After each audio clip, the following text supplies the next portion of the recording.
तो today I will tell you about the illustrative cases of murder and culpable homicide. इसका primary purpose बस इतना है कि जिससे आपको ये पता चल जाए कि मर्डर और कल्पेबल होमिसाइड में कन्विक्शन कैसे हो रहा है, कोर्ट कैसे कन्विक्शन करवा रहे हैं, किन किन फैक्ट्स को वो रेलेवेंट मानते हैं, किस केस में क्या हुआ। तो ये प्राइमरली आपको ये सारी चीज़ें समझने में मदद करेगा।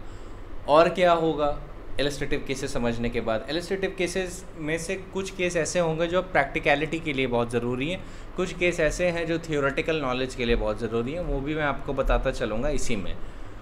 अब मर्डर के प्रिंसिपल्स आपको ज़्यादातर मैंने बता दिए, आपको कल्पेबल होमिसाइड के प्रिंसिपल्स बता दिए, तो जनरल आइडिया आपको प्रिलिमिनरी लेवल पे हो गया होगा, मतलब सब्सटैंशियल टेक्स्ट का। अभी तो एक्सेप्शंस को बताना बाकी है, पर अभी आप इन दोनों को लेके इलस्ट्रेटिव केसेस समझ लीजिए, ठीक है, जिससे आपको ये पता चल जाए कि कहाँ पे कौन सी चीज़ कैसे काम कर रही है।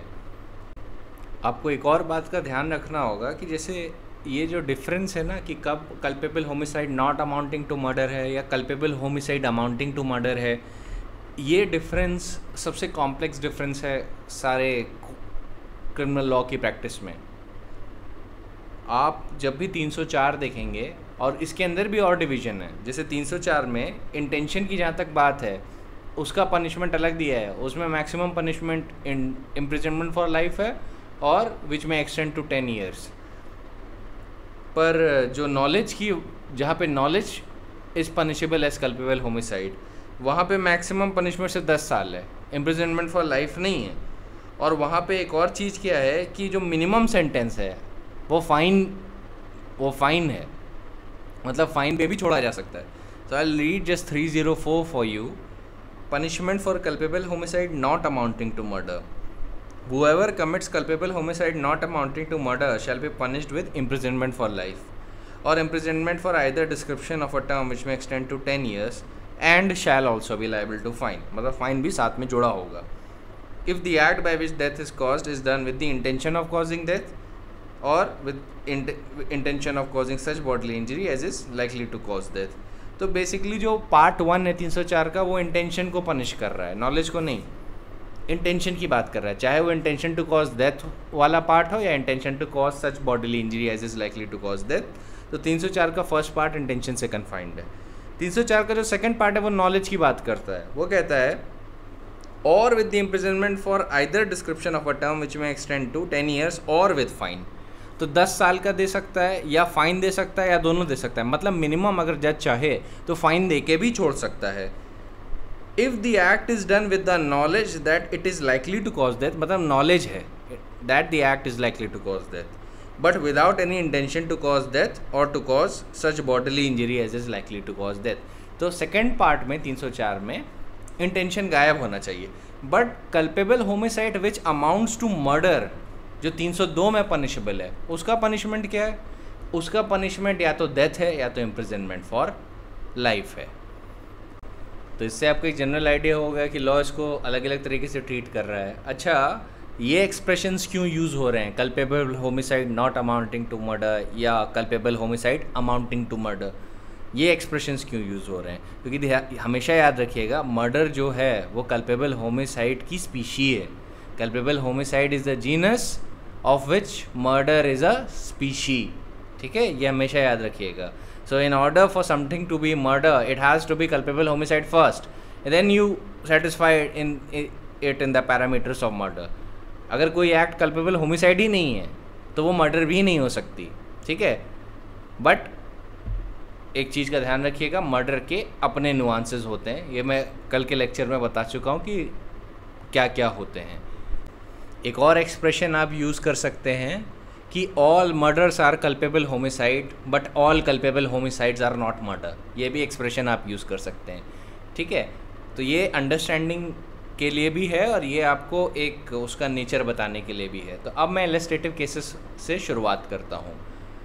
अब ये है घसीराम वर्सेस स्टेट का, बड़े सिंपल फैक्ट्स हैं। इसमें क्या हुआ था कि अक्यूज्ड ने अपनी वाइफ की पीठ पे इतनी ताकत से चाकू भोंका कि उसने स्पाइनल कैविटी को पेनिट्रेट करते हुए बाहर आ गया वो।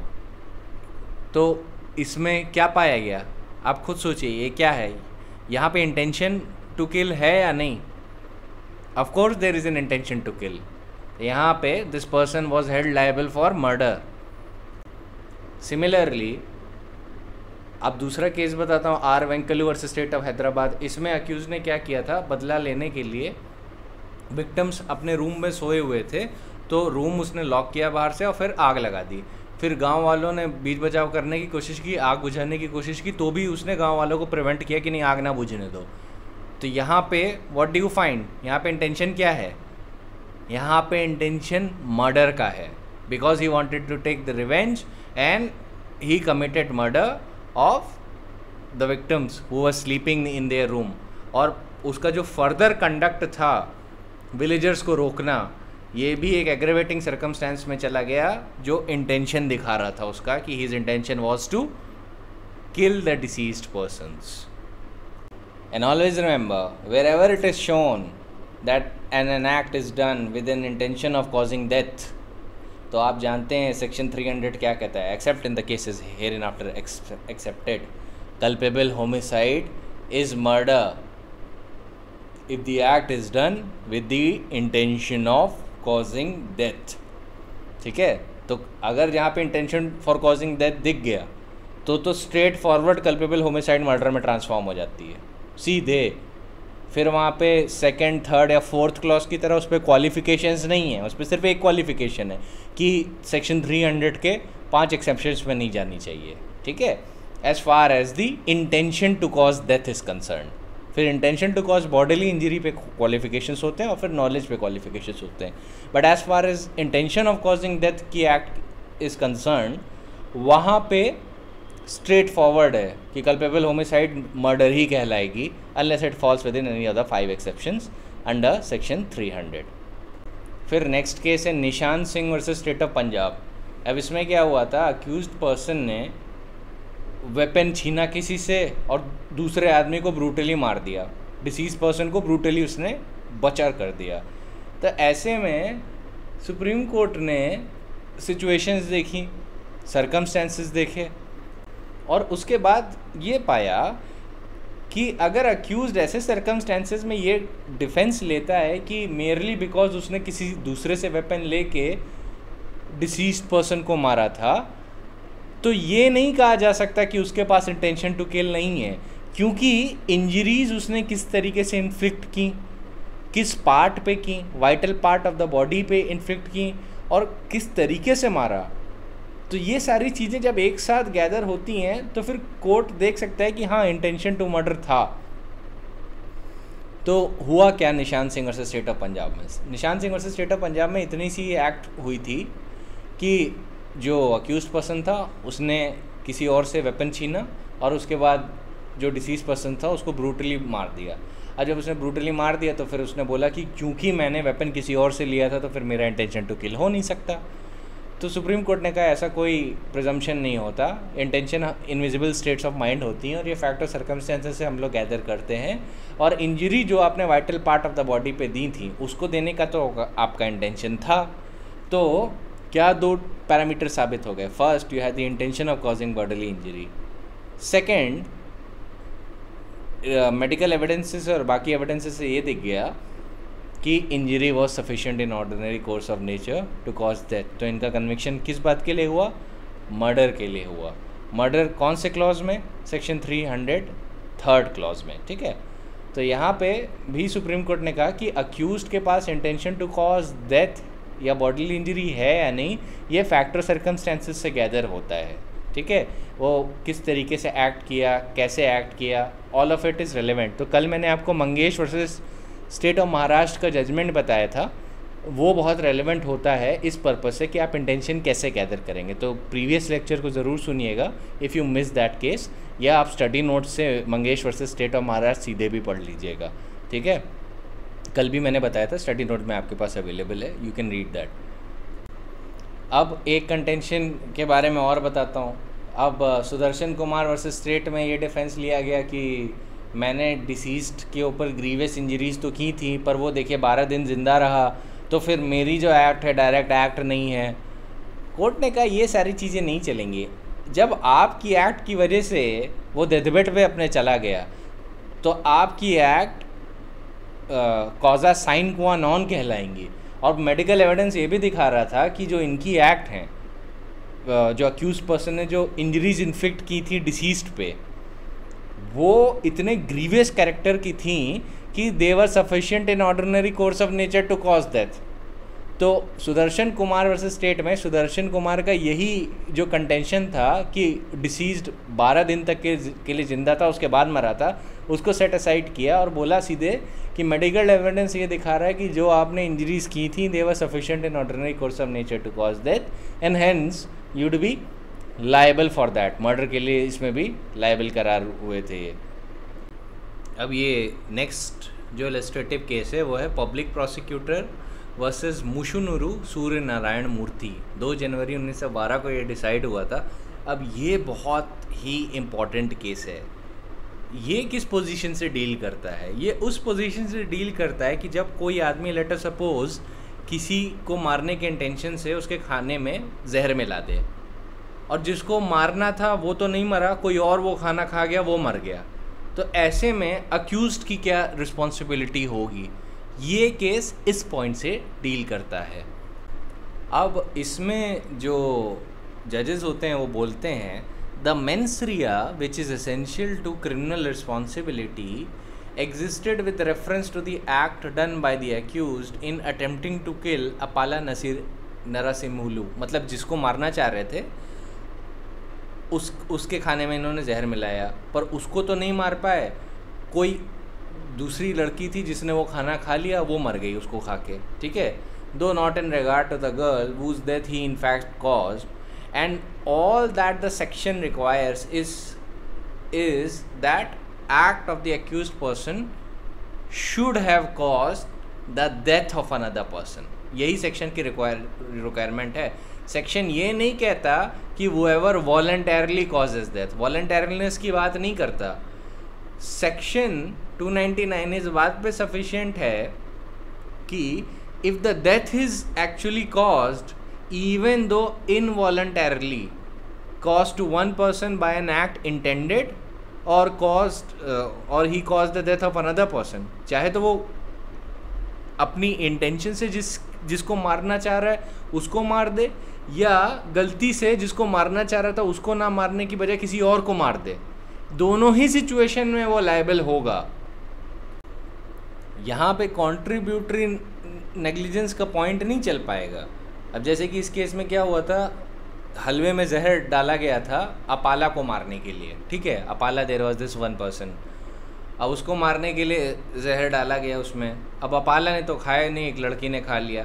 तो इसको लेके जब वो लड़की मर गई तो वहाँ पे कई पॉइंट्स लिए गए थे कि देखिए, एक तो उसको मारने का इंटेंशन नहीं था, लड़की को मारने का इंटेंशन किसी और को लेके था। दूसरी बात ये कि कॉन्ट्रीब्यूटरी एक्शन तो लड़की का भी था ना, लड़की ने तो अपने हाथ से उठा के पॉइजन खाया था, वो पॉइजन हलवा खाया था, अक्यूज ने तो उसे नहीं खिलाया था। तो ऐसी सिचुएशन में क्या होगा? क्या ये बोला जा सकता है कि अक्यूज्ड पर्सन ने मर्डर नहीं किया है बल्कि दूसरे पर्सन ने एक्चुअली सुसाइड की है? क्या ये बोला जा सकता है? इस पे जजेस एक इलस्ट्रेशन देते हैं, और वो इलस्ट्रेशन है कि for instance assume if A mixes poison in the food of B with the intention of killing B and B eats the food and is killed thereby, A would be guilty of murder. Straight forward है। This would be a case of a culpable homicide amounting to murder. This is straight forward. Even though the eating of the poisoned food, which was voluntary act of B, intervened between the act of A। मतलब जजेस कह रहे हैं कि ये even though death इस वजह से हुई है क्योंकि B जिसको मारना चाहता था, जिसके खाने में उसने जहर मिलाया, उसने खुद उठा के खाना खाया है, तब भी A तो लाइबल होगा ही ना जहर मिलाने के लिए, एंड पर consequence causing culpable homicide amounting to murder, है ना। तो फिर जजेस फिर ऐसे ही आगे बढ़ के कहते हैं, तो फिर अगर इस केस में, इस केस के फैक्ट्स को देखते हुए कि अगर आप जिसको मारना चाह रहे थे वो स्वीट मीट खिला के, हलवा खिला के, वो खाने की बजाय उसने वो फेंक दिया और दूसरी जगह रख दिया, और वहाँ पे उस लड़की ने खा लिया, लड़की का नाम राजलक्ष्मी था, उसने खा लिया, तो उसमें अक्यूज्ड की रिस्पॉन्सिबिलिटी नहीं जाएगी। यहाँ पे ट्रांसफ़र ऑफ मैलिस हो गया है। उसका जो मैलिस था वो एक व्यक्ति से हट के दूसरे व्यक्ति पे चला गया। इंटेंशन तो मारने का ही था ना।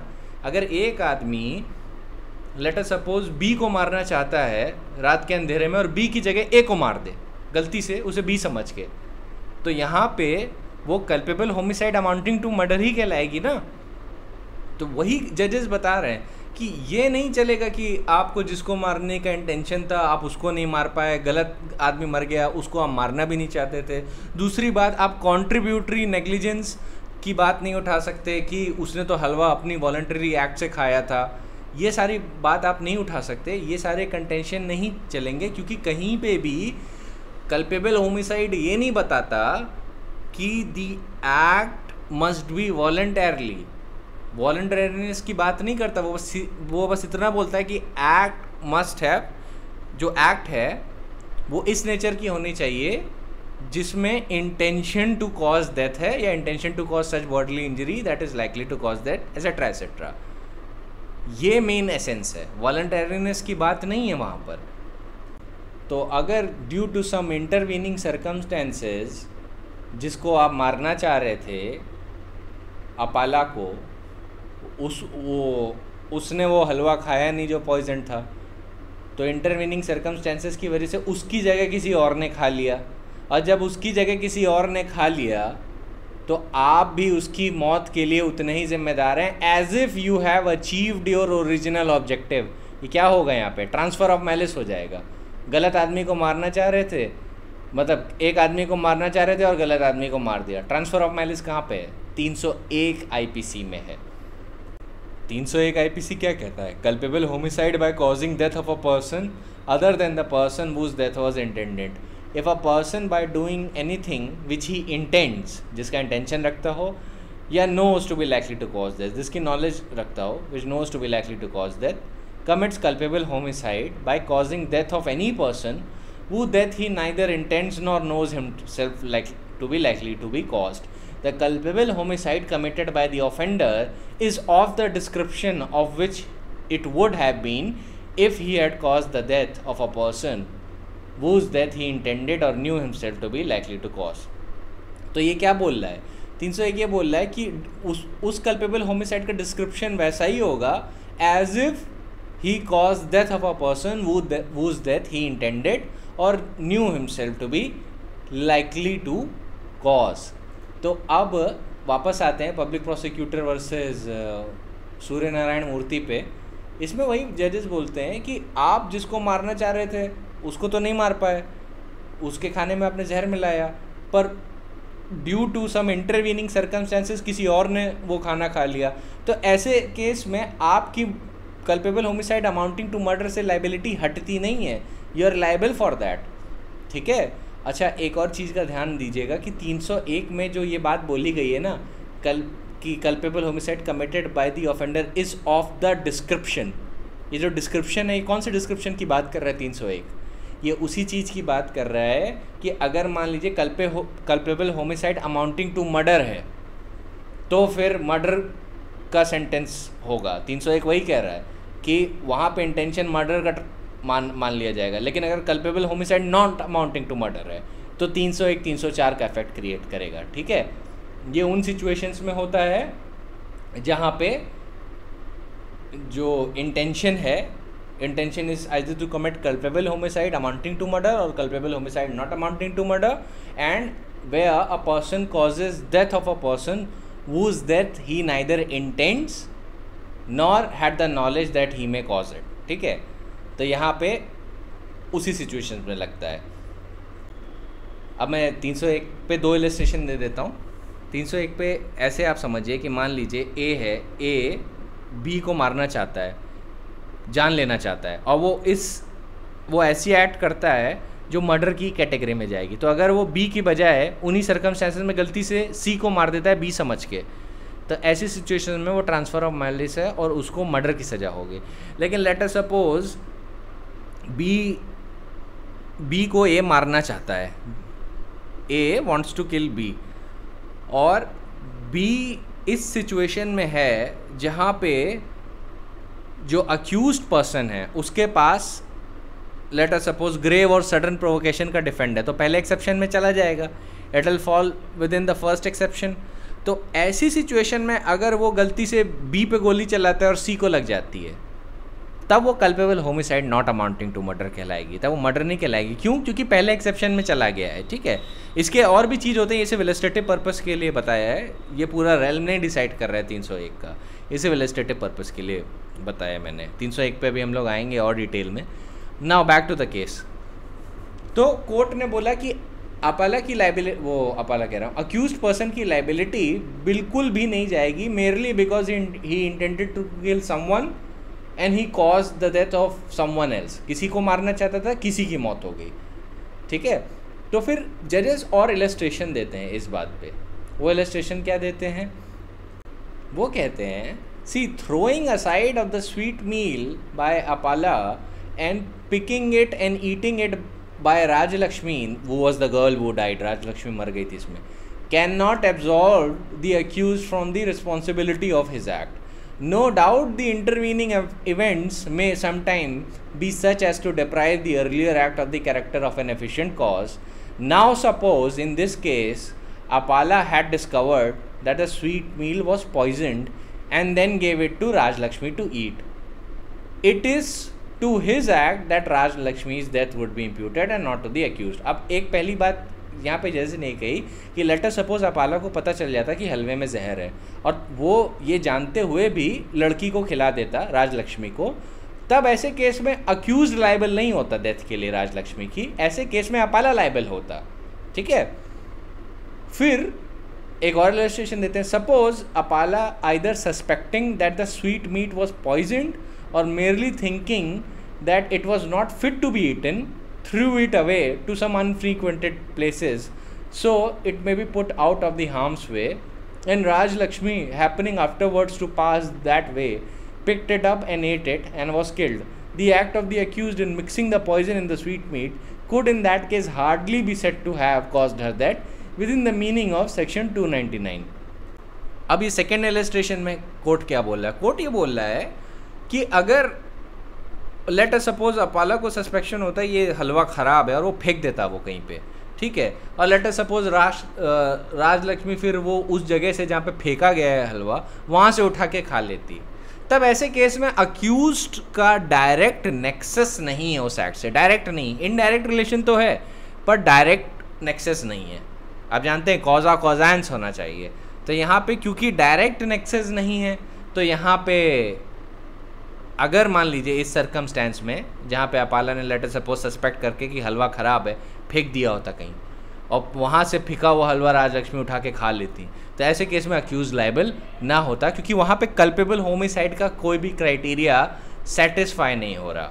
ठीक है, क्योंकि इंटेंशन मिसिंग है 299 के पर्पज़ के लिए और जो नॉलेज है जो प्रोबेबिलिटी के लेवल की होनी चाहिए वो भी मिसिंग है।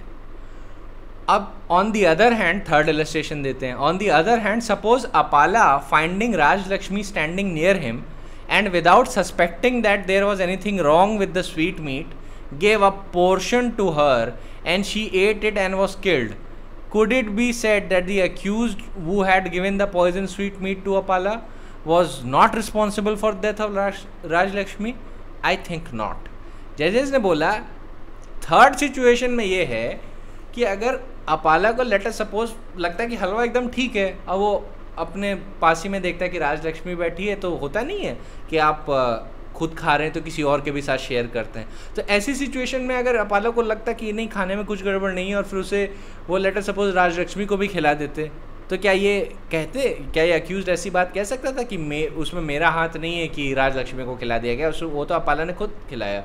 जजेस ने कहा नहीं, इस थर्ड सिचुएशन में अक्यूज्ड लाइबल होगा for the death of Rajalakshmi. अगर अपाला ने खुद ही ये समझते हुए कि हलवे में कोई गड़बड़ नहीं है खिला दिया राजलक्ष्मी को, राजलक्ष्मी मर गई due to the fact that it was poison, तो ऐसे केस में आई थिंक कि जो राजलक्ष्मी है ना वो और राजलक्ष्मी का जो फूड है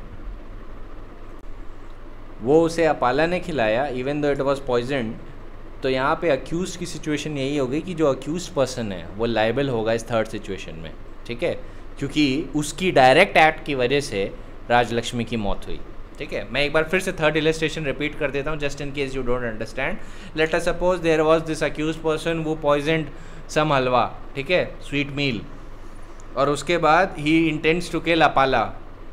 अपाला को लगता है कि हलवा ठीक है, उसके बाद उसके बगल में राजलक्ष्मी खड़ी है, वो सोचता है कि चलो मैं खा रहा हूँ इसको थोड़ा भी खिला देता हूँ, तो उसने राजलक्ष्मी को खिलाया, राजलक्ष्मी मर गई बिकॉज इट वॉज पॉइजन. यहाँ पे अक्यूज की डायरेक्ट एक्ट है और डायरेक्ट कनेक्शन है, इस थर्ड इलस्ट्रेशन में अक्यूज लायबल होगा. इसकी प्रीवियस इलस्ट्रेशन में अक्यूज लायबल नहीं था, जहाँ पे लेटर सपोज अपाला को लगता है कि हलवा ख़राब है, बाहर फेंक देता है, और फिर वहाँ से पड़ा हुआ अगर राजलक्ष्मी खा लेती है, तो वहाँ पे डायरेक्ट रिलेशन नहीं है एक्ट से, तो वहाँ पे अक्यूज लायबल नहीं होता. तो ऐसे ना आपको ये डिफरेंस मेनली समझना है. It is very important in order to understand the realm of culpable homicide. अब एक नेक्स्ट केस आता है Camilo Vaz versus state of Goa का.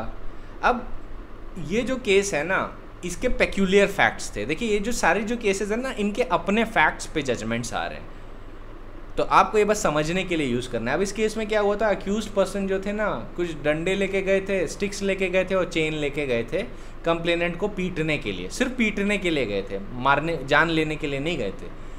तो वहाँ पे जो केस के सर्कमस्टेंसेस थे, उनमें से ये इंटेंशन नहीं निकल पाया कि the accused wanted to kill somebody. Circumstances से इन्फर नहीं हो रहा था. इस केस में क्या हुआ था, पर एक अक्यूज ने क्या किया, अक्यूज पर्सन ने Camilo Vaz versus state of Goa में, कि डंडे का ब्लो दे दिया था कंप्लेनेंट के सर पे, और वो काफ़ी फोर्स से था. उसकी वजह से क्या हुआ, डेथ हो गई उसकी, कंप्लेनेंट मर गया. तो इस केस में सुप्रीम कोर्ट चूंकि पूरी तरीके से ये कंफर्म नहीं कर पाया कि there was an intention to kill, तो यहाँ पे नॉलेज मानी गई. ये सेक्शन 300 के 4th पार्ट वाली नॉलेज नहीं है, ये कल्पेबल होमिसाइड वाली नॉलेज है कि that the accused had the knowledge that such act is likely to kill somebody. अगर आप किसी के सर पे फोर्स से डंडा मारोगे तो यहाँ पे नॉलेज इम्प्यूट कर दी जाएगी कि हो सकता है वो जान ले ले, क्योंकि there is a high degree of probability there, क्योंकि जो सर है, सर बड़ा वाइटल पार्ट होता है. अच्छा, कैमिला वाज में क्यों ऐसा हुआ कि इंटेंशन टू किल नहीं इन्फर हुआ? देखिए जो वेपन्स जो यूज़ होके जा रहे थे, आपने देखा होगा Mangesh versus state of Maharashtra में क्या था कि इंटेंशन टू किल इन्फर किया जाता है फैक्टर सर्कमस्टेंसेस से. इंटेंशन और नॉलेज ये दोनों ही फैक्टर सर्कमस्टेंसेस से इन्फर किए जाते हैं, क्योंकि इनविजिबल स्टेट ऑफ माइंड है. तो क्या वेपन लेके आदमी जा रहा है, क्या प्रीवियस एनिमिटी है, किस मोटिव से जा रहा है, एसेट्रा एसेट्रा, ये सारी चीज़ें बड़ी रेलेवेंट हो जाती हैं.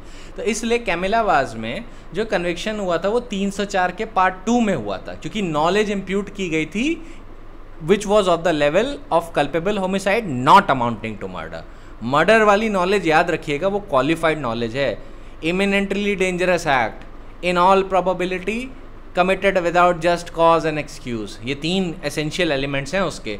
तभी नॉलेज जो है मर्डर वाली नॉलेज में बदलती है, ये 3 जब सिचुएशंस रहती हैं. तो इसके लिए वो ग्रेनेड वाला जो इलस्ट्रेशन मैंने आपको कल दिया था कि एक भरी हुई भीड़ में बिना किसी कारण के accused person later suppose grenade फेंक देता है और लोग मर जाते हैं. तो यहाँ पे जो एक्ट है, it is an imminently dangerous act which is committed without any just cause and excuse. फिर साथ में जो प्रोबेबिलिटी ऑफ डेथ है वो बहुत हाई है, it is touching almost certainty. तो ऐसे केस में आप क्या बोलोगे, ये नॉलेज मर्डर वाली नॉलेज है, ये ऑर्डिनरी नॉलेज नहीं है, merely having a high degree of probability. जो कल्पेबल होमिसाइड सिंपलिसिटर की नॉलेज है वो इस लेवल की होती है कि that it is likely to cause death. अब उसमें इमिनेंटली डेंजरस एक्ट नहीं जोड़ा हुआ है, ठीक है, और ना ही उसमें जस्ट कॉज और एक्सक्यूज वाली बात है, बस वो इमिनेंटली डेंजरस एक्ट वाली बात है, और वो प्रोबेबिलिटी की वाली भी बात उसी के अंडर इम्प्लाइड है. कोर्ट्स ने 299 की भी नॉलेज को हाई डिग्री ऑफ प्रोबेबिलिटी के लेवल पे इंटरप्रेट किया है, ठीक है. तो प्रोबेबिलिटी तो दोनों जगह है, बट इमिनेंटली डेंजरस एक्ट और वो गायब है, an act done without just cause and excuse. तो इस केस में क्या हुआ था, डंडे लेके गए थे. अब डंडे से लड़ाई करना अपने आप में इमिनेंटली डेंजरस नहीं होता. तो डंडे से जब लड़ाई और मारपीट करने गए थे और उसमें वाइटल पार्ट पे ब्लो लग गया और उसमें कंप्लेनेंट मर गया, तो ऐसी सिचुएशन में कोर्ट ने इंटेंशन टू किल उन फैक्टर सर्कमस्टेंसेस में नहीं पाया. लेकिन अभी आप आगे देखेंगे कि एक सिंगल ब्लो, ये मत अज्यूम कर लीजिएगा कि सिंगल ब्लो अगर जब भी होगा तो, या हेड पे लाठी से ब्लो किया है तो फिर वो माना नहीं जाएगा कि वहाँ पे इंटेंशन टू किल था। अभी मैं केस बताऊंगा जिसमें वो सिंगल ब्लो से इंटेंशन दिख गया था और वहाँ पे व्यक्ति लायबल हुआ था, ठीक है, लाठी का ब्लो था, सर पे मारा था। तो पहले कैमिलावास का आपने समझ लिया, कैमिलावास में वेपन्स देखे गए थे, सर्कमस्टेंसेस देखे गए थे, इंटेंशन देखा गया था, इंटेंशन बस ये था टू बीट हिम और कुछ नहीं था, झगड़ा हो गया था, ये था कि पीटेंगे इसको, इतनी सी बात थी। पीछे से बस किसी ने सर पे मार दिया, वाइटल पार्ट था, ब्लो सीवियर हो गया, तो वहाँ पे नॉलेज पे कन्विक्शन हुआ था, नॉलेज इम्प्यूट कर दी गई थी जो culpable homicide not amounting to murder की थी, and conviction was under 304 part 2।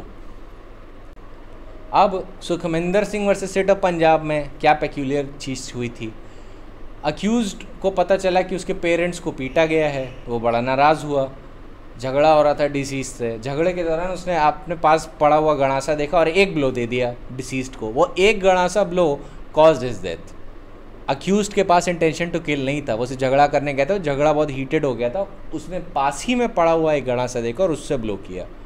तो ऐसे में नॉलेज इम्प्यूट की गई for culpable homicide not amounting to murder. अब आप सोच रहे होंगे ऐसा क्यों किया गया, देखिए ऑलवेज रिमेंबर, वही Mangesh versus state of Maharashtra वाला जो सर्कमस्टेंस है, क्या अक्यूज्ड पहले से ही प्रिपेयर्ड होके गया था या नहीं, ये भी रेलेवेंट हो जाता है। अगर इसी केस में अक्यूज्ड पर्सन पहले से ही गणासा लेके जाते और रेडी होके जाते कि मैं इसको मार दूंगा और इसे टेंशन से जाते, तो ये सारी चीज़ें इन्फर हो जाती, पर वहाँ पर झगड़ा था, पास ही में पड़ा हुआ उठा के मार दिया उसने।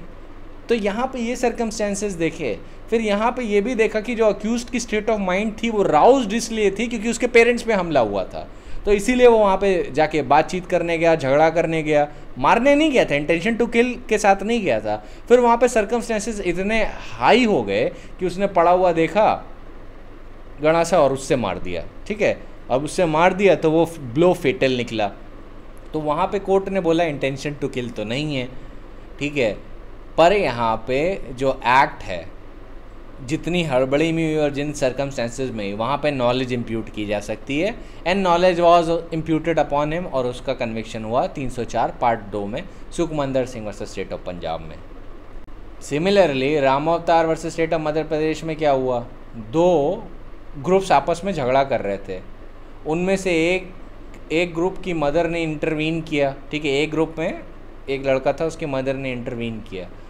अब जो दूसरा ग्रुप था वो तो रुकने वाला नहीं था, वो अपना हमले में चालू था, तो लाठी का ब्लो मदर पे लग गया, she suffered injuries on her ribs and other vital parts of the body, सर पे भी लगा था, and due to which she died. तो ऐसे केस में भी नॉलेज इम्प्यूट की गई थी, they were held liable under 304 part 2 because that was culpable homicide not amounting to murder. अब ऐसा क्यों, सर्कमस्टेंसेस में ये देखा गया था कि जो झगड़ा हो रहा था वो बेसिकली किसी डेडली वेपन्स के साथ नहीं हो रहा था, कोई प्री प्लानिंग या प्री मीडिएशन नहीं था, या किसी पार्टी का कोई मोटिव नहीं था कि वो क्रूअल और अनयूजुअल मैनर में एक्ट करेंगे।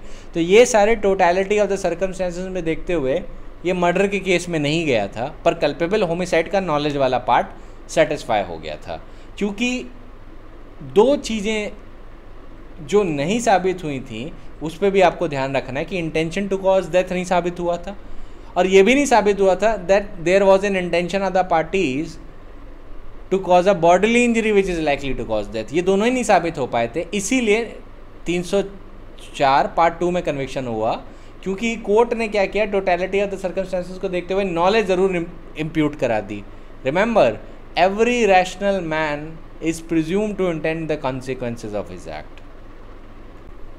अब एक नेक्स्ट केस बताता हूँ, Ranjangam versus state of Tamil Nadu. अब इसमें क्या हुआ था कि जो अक्यूज्ड था उसने एक सिंगल ब्लो मारा नाइफ से on the abdomen of the deceased, एक सिंगल ब्लो मारा झगड़े के दौरान, ड्यू टू गहमा गहमी हो रही थी उसके दौरान। जो डिसीज्ड पर्सन था उसका कई दिनों तक ऑपरेशन चला, पर इंजरी की वजह से गैंग्रीन सेटअप हो गया। अब वो हुआ गया कि केस में सारे सर्कमस्टेंसेस देखे गए कि कोई एनिमिटी नहीं थी प्रीवियस, बस ये था कि किन्हीं सर्कमस्टेंसेस के दौरान झगड़ा हो गया। फिर ये भी देखा गया कोई प्री मेडिटेशन नहीं था, अक्यूज्ड पहले से प्लानिंग करके नहीं गया, कोई मोटिव नहीं था, ये सारे टोटलिटी ऑफ द सर्कमस्टेंसेस देखे गए। और अकम्प्लिसेस नहीं थे, many other things were seen. और उसके बाद जब ये सारे टोटलिटी ऑफ द सर्कमस्टेंस हुए तो कोर्ट इस कंक्लूजन पे आया कि जो नॉलेज है वो तो सेटिस्फाई हो गई, पर हम सेफ्टली ये नहीं देख पा रहे कि क्या intention to cause bodily injury वहाँ पे प्रूव हो रहा है या नहीं। तो अब इसमें इस केस में क्या हुआ था, इस केस में आप ये जनरली सोच रहे होंगे कि चाकू का जो ब्लो है वो देने के बाद इनका कन्विक्शन पार्ट 2 या पार्ट 3 ऑफ सेक्शन 300 में क्यों नहीं हुआ। ये बहुत अच्छा सवाल है। प्राइमरली मेरा व्यू है कि सुप्रीम कोर्ट ने ये जजमेंट थोड़ा हैस्टिली डिसाइड किया है, उनको मेडिकल ओपिनियन थोड़ा ढंग से कंसिडर करना चाहिए था, पर उन्होंने नहीं किया। साथ में एक बात मैं आपको बात बता दूं, इस केस में एक और चीज़ हुई थी कि जो मेडिकल रिपोर्ट में जो डेटा आया था उसने बोला था ये जो डेथ हुई है वो गैंग्रीन की वजह से हुई है, ठीक है। और ये साथ में एक और चीज़ आई थी कि जो ब्लो था वो अपने आप में इतना सीवियर नहीं था, पर ब्लो की वजह से जो इन्फेक्शन हुआ उसकी वजह से सीवियरिटी थी। तो कोर्ट के दिमाग में कन्फ्यूजन थी कि अरे ये किस क्लॉज में जाएगा, क्योंकि पहले तो direct connection of the acts दिखाना होता है ना कि अक्यूज्ड की एक्ट और डेथ ऑफ द डिसीज्ड में एक कनेक्शन होना चाहिए। तो आपको सेक्शन 72 ऑफ द आईपीसी याद होगा। सेक्शन 72 ऑफ द आईपीसी क्या बोलता है कि जब जजेस को डाउट होता है कि किस ऑफेंस का पनिशमेंट देना है और कई ऑफेंस उसको लगता है साबित हो रहे हैं, तो वो लोवेस्ट पॉसिबल डिग्री का पनिशमेंट देगा। 5 prong टेस्ट में ये बात थी, तो वो लोवेस्ट पॉसिबल डिग्री का पनिशमेंट देगा जो उसको सही लगता है। तभी इनका जो कन्विक्शन था 304 पार्ट 2 में हुआ था, वरना ये जो मैटर था ये मर्डर में भी जा सकता था या ये 304 के पार्ट 1 में भी जा सकता था। पर चूंकि लॉ का मैंडेट है सेक्शन 72 में कि when there is a genuine doubt among the जजेस की बहुत सेक्शंस में कन्विक्शन हो रहा है और जो मिलते जुलते हैं, एक एग्रेवेटेड फॉर्म है एक लोअर डिग्री का फॉर्म है, तो इनमें से किस में कन्विक्शन करें। तो कोर्ट्स ने सेफ साइड पे रिलाई करने के लिए उसको लोएस्ट पॉसिबल पनिशमेंट दिया 304 पार्ट 2 में। ऑनेस्टली स्पीकिंग अगर इस केस में थोड़ा ज़्यादा इन्वेस्टिगेशन या बाकी चीज़ होती तो कन्विक्शन थोड़ा ऊपर भी जा सकता था, पर लॉ के मैंडेट्स हमेशा अलग होते हैं, सो सिचुएशन इज़ डिफरेंट। अब मैं जो आपको केस बताने जा रहा हूँ गणेश दूल्हे और नागबा तू, ये एग्ज़ाम के पॉइंट ऑफ व्यू से बहुत इंपॉर्टेंट है, उत्तराखंड और यूपी में बहुत आते हैं ये। तो गणेश दूल्हे में क्या हुआ था, इसमें एस एक स्नेक चार्मर था और वो पॉइजनस स्नेक दिखा रहा था पब्लिक में। उसके जो फैंग्स थे स्नेक के उसने एक्सट्रैक्ट अभी तक नहीं किए थे। अब उसने एग्जीबिशन के लिए कई लोग जो पब्लिक में थे उनमें से एक को बुला के उसके सर पे सांप रख दिया। अब वो जो पर्सन था वो हड़बड़ा गया एकदम से सांप को देख के और उसने सांप को गलत तरीके से पकड़ लिया। सांप गुस्सा गया, सांप ने उसे काट लिया, उस काटने की वजह से उस आदमी की मौत हो गई। तो यहाँ पे कोर्ट ने गणेश दूल्हे का कन्विक्शन कल्पेबल होमिसाइड के लिए किया था, ना कि मर्डर के लिए, क्योंकि इंटेंशन टू किल और बॉडीली इंजरी एब्सेंट था बट नॉलेज इम्प्यूट कर दी गई थी, क्योंकि इन एक्ट में ये माना गया था कि अक्यूज्ड को पता होना चाहिए कि these things in there is a high degree of probability that it may cause death. Nagbatu में पर कन्विक्शन जो हुआ था वो मर्डर का हुआ था। अब इसमें क्या हुआ था, स्नेक चार्मर जो था उसने एक बात बोली कि मैं टैटू करवाता हूँ, जो भी मुझसे टैटू कर लेगा वो स्नेक बाइट से इम्यून हो जाएगा। ठीक है, कि जो भी मेरे से टैटू करवा लेगा वो स्नेक बाइट से इम्यून हो जाएगा। इसको डेमोन्स्ट्रेट करने के लिए उसने एक को बुलाया, उसको टैटू लगवाया और उसके बाद उसको सांप से कटवाया। अब जब सांप से उसको कटवाया तो वो मर गया obviously, you know tattoos don't work. तो ऐसे केस में नागबा तू का जो कन्विक्शन हुआ था वो मर्डर के लिए हुआ था। अच्छा, क्यों हुआ मर्डर के लिए कन्विक्शन और गणेश दूल्हे में क्यों नहीं हुआ? Very easy. नागबा तू में जो उसने एक्ट की थी वो इमिनेंटली डेंजरस एक्ट थी। देखिए, गणेश दूल्हे में वो सांप से कटवाना नहीं चाहता था, ठीक है, वो तो एग्जीबिशन कर रहा था कि वो सांप सर पे रख रहा था। गणेश दूल्हे में हड़बड़ा के उस पर्सन ने सांप को पकड़ लिया डर के मारे। अब पकड़ लिया, सांप गुस्सा गया, सांप ने काट लिया। नागबा तू में इंटेंशन था कि हाँ ये काटेगा और पर आपको कुछ होगा नहीं, तो कटवाने का तो इंटेंशन था नागबा तू में। तो ये जो सर्कमस्टेंस था कोर्ट ने माना ये इमिनेंटली डेंजरस एक्ट थी। फर्स्ट, सांप से कटवाना इमिनेंटली डेंजरस एक्ट है फर्स्ट। और उसके बाद it was done without any just cause और एक्सक्यूज। ये जो सुपरस्टिशन है ना टैटू करवाने का, ये जस्ट कॉज या एक्सक्यूज नहीं माना गया था। सो इन दैट सिचुएशन जो फोर्थ क्लॉज है सेक्शन 300 का वो टोटली सेटिस्फाई हो गया था and the persons concern were held liable. Nagbatu को मर्डर की सज़ा हुई थी फोर्थ क्लॉज में, ठीक है। अब Abdul Waheed Khan versus state of Andhra Pradesh की बात कर लेते हैं। अब इसमें जो अपेलेंट्स थे सुप्रीम कोर्ट के सामने, इन्होंने डिसीज्ड को चाकू मारे, पर इनका इंटेंशन था उसको रॉब करना, रॉबरी करना इंटेंशन था, पर उसको चाकू मारे वाइटल पार्ट्स पे, तीनों अक्यूज ने। अब ट्रायल कोर्ट ने इनका कन्विक्शन 304 पार्ट 1 में किया, हाई कोर्ट ने कन्विक्शन को अल्टर कर दिया, सुप्रीम कोर्ट ने हाई कोर्ट का कन्विक्शन अपहेल्ड किया और बोला कि ये जो मैटर है ये थर्ड क्लॉज में जाता है, क्योंकि ये ग्रीवियस हर्ट का मैटर नहीं है। ये लोग एलेज कर रहे थे कि हमने तो सिर्फ ग्रीवियस हर्ट कमिट करने का इंटेंशन हो सकता है, पर मारने का इंटेंशन नहीं हो सकता, क्योंकि हमारा इंटेंशन रॉबरी करने का था। कोर्ट ने बोला आपने जब चाकू से उसके वाइटल पार्ट पे मारा तो वहाँ पे आपका सीधा इंटेंशन था वो बॉडीली इंजरी कॉज करने का जो आपने की। और आप जानते हैं कि क्या पैरामीटर्स हैं Virsa Singh versus state of Punjab के, कि first the bodily injury should be present and after that whether the injury sufficient in ordinary course of nature to cause death और not it is an objective inquiry. अब objective inquiry में medical report से ये आ गया कि that the injury that was caused was sufficient in ordinary course of nature to cause death. Court ने सीधे 300 के पार्ट 3 का जो क्लॉज है उसका सेटिस्फैक्शन माना और इनका कन्विक्शन मर्डर के लिए अपहेल्ड किया गया। अब अभी जैसे अभी आपने ऊपर पढ़ा था एक सिंगल लाठी ब्लो से कभी 304 पार्ट 2 में कन्विक्शन हो रहा है, तो मैंने बोला था एब्सोल्यूट रूल ऑफ लॉ नहीं है। अब हम आते हैं केस पे Gudur Dasharath versus state of Bihar पे। अब इसमें क्या हुआ था गुदुर दशरथ में कि एक लाठी ब्लो दिया गया था, पर लाठी भारी थी और सर के वाइटल पार्ट पे दिया गया था। तो 3 जजेस की बेंच ने क्या बोला था कि मेयरली एक ब्लो देना किसी के सर पे, ये नहीं कह सकते उसके बाद कि आपको मर्डर करने का कोई इंटेंशन नहीं था। अगर आपने इतने फोर्स से किसी के सर पे लाठी मारी है कि जो स्कल है वो फ्रैक्चर हो जाए और उसके बाद ब्रेन स्वेलिंग से मर जाए, तो ऐसी सिचुएशन में ये नहीं कह सकता कि you do not have the intention to kill. अच्छा, फिर इनका कन्विक्शन कहाँ पे हुआ था? कन्विक्शन इनका 300 के फर्स्ट क्लॉज में नहीं हुआ था, 300 के सेकंड क्लॉज में भी नहीं हुआ था, क्योंकि नॉलेज नहीं थी इनके पास इस बात की कि उससे मर सकता है। इनका कन्विक्शन हुआ था 300 के थर्ड क्लॉज में। क्यों? क्योंकि intention to cause bodily injury पहली तो प्रूव हो गया कि इन्होंने जब सर पे लाठी से मारा तो वो मारने का इनका इंटेंशन था और इंजरी वो दिख गई थी।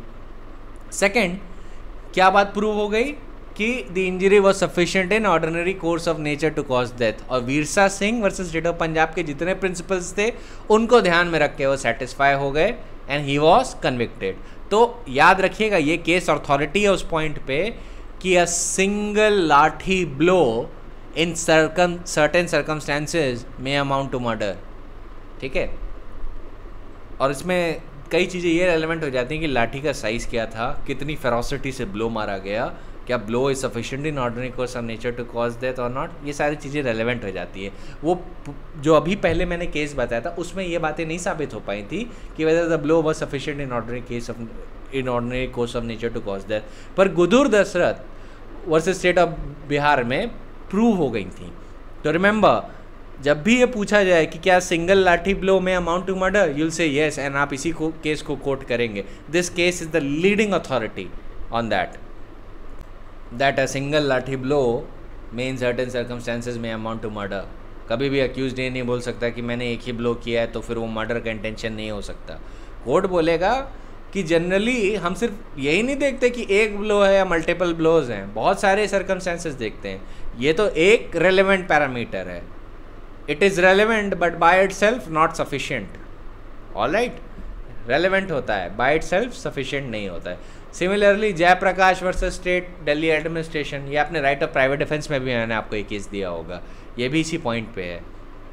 इसको मैं आपको इसका पैरा रीड कर देता हूँ। Clause thirdly of section 300 consist of 2 parts. First part is that there was an intention to inflict an injury that is found to be present, and second part is that the injury is sufficient to cause death in ordinary course of nature. Under the first part, the prosecution has to prove from the given facts and circumstances that the intention of the accused was to cause death of a particular injury, was to cause death of a particular person with that injury. Whereas the second part, whether it was sufficient to cause death, is an objective inquiry and it is a matter of inference or deduction from the particulars of the injury. ये objective inquiry होती है, ये मैं आपको कल बता चुका हूँ, कल के लेक्चर में. The language of the clause thirdly of section 300 speaks of intention at two places, and in each the sequence is to be established by the prosecution before the case can fall in this clause. The intention and knowledge of the accused are subjective and invisible state of mind, and their existence has to be gathered from the circumstances, such as the weapon used, ferocity of the attack. देख रहे हैं वही बात आ रही है. Weapon used, ferocity of the attack, multiplicity of the injuries, and all the surrounding circumstances. The framers of the code designedly use the words intention and knowledge, and it is accepted that the knowledge of the consequences which may result in doing an act is not the same thing as an intention that such consequences should ensue. Firstly, when an act is done by a person, it is presumed that he must have been aware that certain specified harmful consequences would or could follow, but that the knowledge is bare awareness and not the same thing as the intention that such consequence should ensue. As compared to knowledge, intention requires something more than a mere foresight of the consequences, namely purposeful doing of a thing to achieve a particular end. इसके लिए मैं आपको एक और बात बता चुका हूँ कि इंटेंशन में डिज़ायर ज़रूर शामिल होती है, पर नॉलेज में डिज़ायर नहीं होती जनरली. अब हम आते हैं स्टेट ऑफ कर्नाटका वर्सेस वेदनयागम के केस पे. यहाँ पे अक्यूज ने सिंगल नाइफ ब्लो दिया डिसीज्ड के चेस्ट पे, जिसकी वजह से उसकी डेथ इंस्टेंटेनियसली आकर हो गई.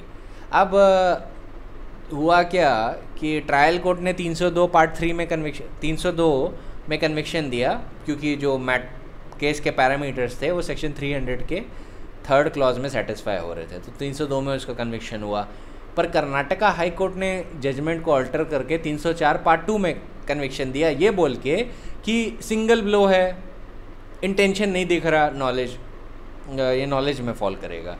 सुप्रीम कोर्ट में जब ये मैटर गया तो सुप्रीम कोर्ट ने कर्नाटका हाई कोर्ट का जजमेंट रिवर्स कर दिया और बोला कि इतनी सीवियर इंजरी जो उसने उसके चेस्ट पे किया है, चेस्ट पे चाकू मारा, even though a single injury has done, यहाँ पे थर्ड क्लॉज क्लियरली अट्रैक्टेड है. क्यों? क्योंकि he intended to give that injury. Virsa Singh के सारे पैरामीटर सेटिस्फाई हो गए and injury was sufficient in ordinary course of nature to cause death. किसी के सीने पे चाकू मारो, दिल को भेद के चला जाए, तो ऐसे सिचुएशन में क्या माना जाएगा? In this situation it will be presumed that there was an intention to cause death और at least an intention to cause injury. And if the injury is proved to be ordinary capable of, if the injury is of such nature that it is ordinarily sufficient to cause death, then that in that situation, clause 3rd of section 300 IPC is clearly attracted, and in this case also the accused was convicted for section 302 murder में conviction हुआ था क्योंकि section 300 का third clause satisfy हो गया था. अब इसमें भी एक सिंगल नाइफ ब्लो है. वेदनयागम वाले केस में भी सिंगल नाइफ ब्लो है, वीरसा सिंह में भी सिंगल नाइफ ब्लो था. तो ध्यान रखिएगा, it is not about the blow जो by itself is relevant, it is the totality of the circumstances जो आपस में रेलिवेंट होते हैं. अब उसने इतनी फेरोसिटी से मारा, एक ही ब्लो मारा, but the injury was sufficient in ordinary course of nature to cause death. He intended that injury, उस इंजरी को तो मारने का, वो इंजरी कॉज करने का तो इंटेंशन था उसके अंदर. तो ऐसी सिचुएशन में क्या होगा? वो लाइबल होगा, he will be held liable, and accordingly जो उसके साथ ट्रीटमेंट हुआ दैट वाज अप्रोप्रिएट. ये जजमेंट एकदम सही है. वीरसा सिंह के पैरामीटर्स को बहुत आराम से फॉलो करता है. यहाँ पे हाई कोर्ट गलत था, सुप्रीम कोर्ट ने एकदम लॉ सही तरीके से रीइंस्टेट कर दिया और जजमेंट ट्रायल कोर्ट का रिस्टोर कर दिया. अब हम आते हैं Mahesh Valmiki alias Munna versus state of Madhya Pradesh में. ये सन 2000 का केस है, सन 2000 में रिपोर्ट हुआ था सुप्रीम कोर्ट केसेस में. अब इसमें क्या हुआ? इसमें भी सिंगल नाइफ ब्लो था, सिंगल फेटल ब्लो था और वो इतनी फेरोसिटी से था कि चेस्ट के स्टर्नम को फाड़ते हुए वो लिवर में घुस गया था। ठीक है, तो ऐसे सिचुएशन में कोर्ट ने क्या माना? What do you think the court must have held? अब आप तो जानते हैं अपेलेंट ने सुप्रीम कोर्ट के सामने यही बोला होगा कि मेरा इंटेंशन नहीं था बॉडली इंजरी कॉज करने का, आप मुझे ज़्यादा से ज़्यादा नॉलेज के लिए पनिश कर सकते हैं या मुझे ग्रीवियस हर्ट के लिए पनिश कर सकते हैं, पर आप मुझे मर्डर के लिए पनिश नहीं कर सकते या 304 के फर्स्ट पार्ट में पनिश नहीं कर सकते, 304 के सेकंड पार्ट में ही पनिश कर सकते हैं।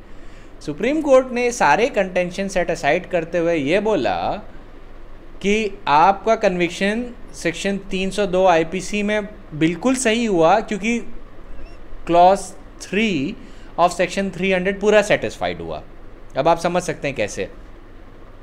कोर्ट ने बोला the question with regard to the nature of the offence has to be determined on the fact and circumstances of each case, the nature of injury, whether it is on the vital or the non-vital part of the body, the weapon used, the circumstances in which the injury is caused, and the manner in which the injury is inflicted are all relevant factors which may go to determine the required intention or knowledge of the offender and the offense committed by him.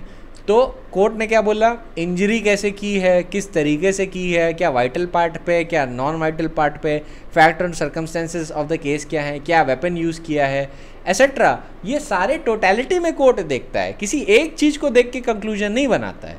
तो इस case में जब injury cause की गई, injury फेटल थी, injury जिस weapon से की गई वो सफिशिएंटली डेडली था, नाइफ से की गई थी, जो फोर्स यूज़ किया था वो बहुत ज़्यादा था। साथ में 300 का थर्ड क्लॉज क्या कहता है? Intention to cause bodily injury होना चाहिए, वहीं तक इंटेंशन रेलेवेंट है। जो लेटर पार्ट है सेक्शन 300 के थर्ड क्लॉज का, वो बस ये कहता है कि injury must be sufficient in ordinary course of nature to cause death. वहाँ पे इंटेंशन का मतलब नहीं रहता, वो ऑब्जेक्टिव इंक्वायरी है। इसके लिए वीरसा सिंह और स्टेट ऑफ पंजाब आपको ध्यान में रखना चाहिए। इट इज़ अ वेरी, इसीलिए मैंने आपको प्रिंसिपल पहले बता दिए, इसे आप प्रिंसिपल को अप्लाई करना इस पर सीखें, वरना केसेस बाय इटसेल्फ पढ़ने से आपको कोई समझ में नहीं आता कि ये चीज़ें क्यों हो रही हैं या वो चीज़ें क्यों हो रही हैं, टोटलिटी ऑफ द सर्कमस्टेंस कैसे देखे जा रहे हैं। सिमिलरली धूपा चमार वर्सेस स्टेट ऑफ बिहार में क्या हुआ? यहाँ पे सिंगल ब्लो दिया गया था भाले से, ये और वो इतना डेडली तरीके से दिया गया था जिसमें इंस्टेंटेनियस डेथ हुई थी क्योंकि उसने मेजर ब्लड वेसल्स रप्चर कर दिए थे। अब कोर्ट ने देखा accused was armed with deadly weapon. Supreme court ने कहाँ कन्विक्शन किया? 302 में, ठीक है, पनिशमेंट फॉर मर्डर में। क्यों? क्योंकि सेक्शन 300 का थर्ड क्लॉज सेटिस्फाई हुआ था। अब यहाँ पे सिमिलरली ऑगस्टाइन सल्दाना में अलग चीज़ हुई थी। Augustine Saldanha versus state of Karnataka में डिफरेंट चीज़ हुई थी। यहाँ पे जो ब्लो दिया गया था वो स्टिक से दिया गया था, डेड ऑफ द नाइट में दिया गया था, अंधेरा था, किसी को पता नहीं था कहाँ पे ब्लो लैंड कर रहा है, गलती से वो वाइटल पार्ट पे लैंड कर गया जिससे डिसीज्ड मर गया। अब इसमें कन्विक्शन कहाँ होगा? इसमें कन्विक्शन हुआ था 304 के पार्ट 2 में, क्योंकि नॉलेज इम्प्यूट की गई थी, क्योंकि इंटेंशन ढंग से दिख नहीं रहा था कोर्ट को, अंधेरा था, लाठी इधर उधर मार रहे थे, गलती से वाइटल पार्ट पे लग गई। कोर्ट ने बोला गिवन द सर्कमस्टेंसेस, इंटेंशन तो हम सारे सर्कमस्टेंसेस इन्फर नहीं कर पा रहे, पर नॉलेज हमें ज़रूर दिख रही है। नॉलेज इम्प्यूट कर दिया क्योंकि जो ब्लो था वो वाइटल पार्ट पे लगा। कोर्ट ने बोला कि आपको अज्यूम कर लेना चाहिए था कि अगर आप इतनी ताकत से लाठी अगर किसी को मारेंगे तो अगर वाइटल पार्ट पे पड़ गई तो किसी की जान जा सकती है। तो प्रोबेबिलिटी के केस में आ गया and he was held liable for culpable homicide not amounting to murder, और पार्ट 2 में कन्विक्शन हुआ था। पर Prahlad Krishna Patil versus state of Maharashtra में अक्यूज्ड ने जानबूझ के आयरन रॉड से पूरी ताकत से डिसीज्ड के सर पे मारा, डिसीज्ड मर गया, जानबूझ के मारा। यहाँ पे मेडिकल एविडेंस ने बता दिया कि जो इंजरी थी it was sufficient in ordinary course of nature to cause death. इनका कन्विक्शन आपको क्या लगता है कहाँ हुआ होगा? इनका कन्विक्शन मर्डर के लिए हुआ था, क्योंकि यहाँ पे जो वेपन की जो इंटेग्रिटी है, weapon is very strong. First of all एक स्टिक और एक आयरन रॉड में, आयरन रॉड ज़्यादा डेडली होता है, स्टिक कंपैरेटिवली कम डेडली होती है।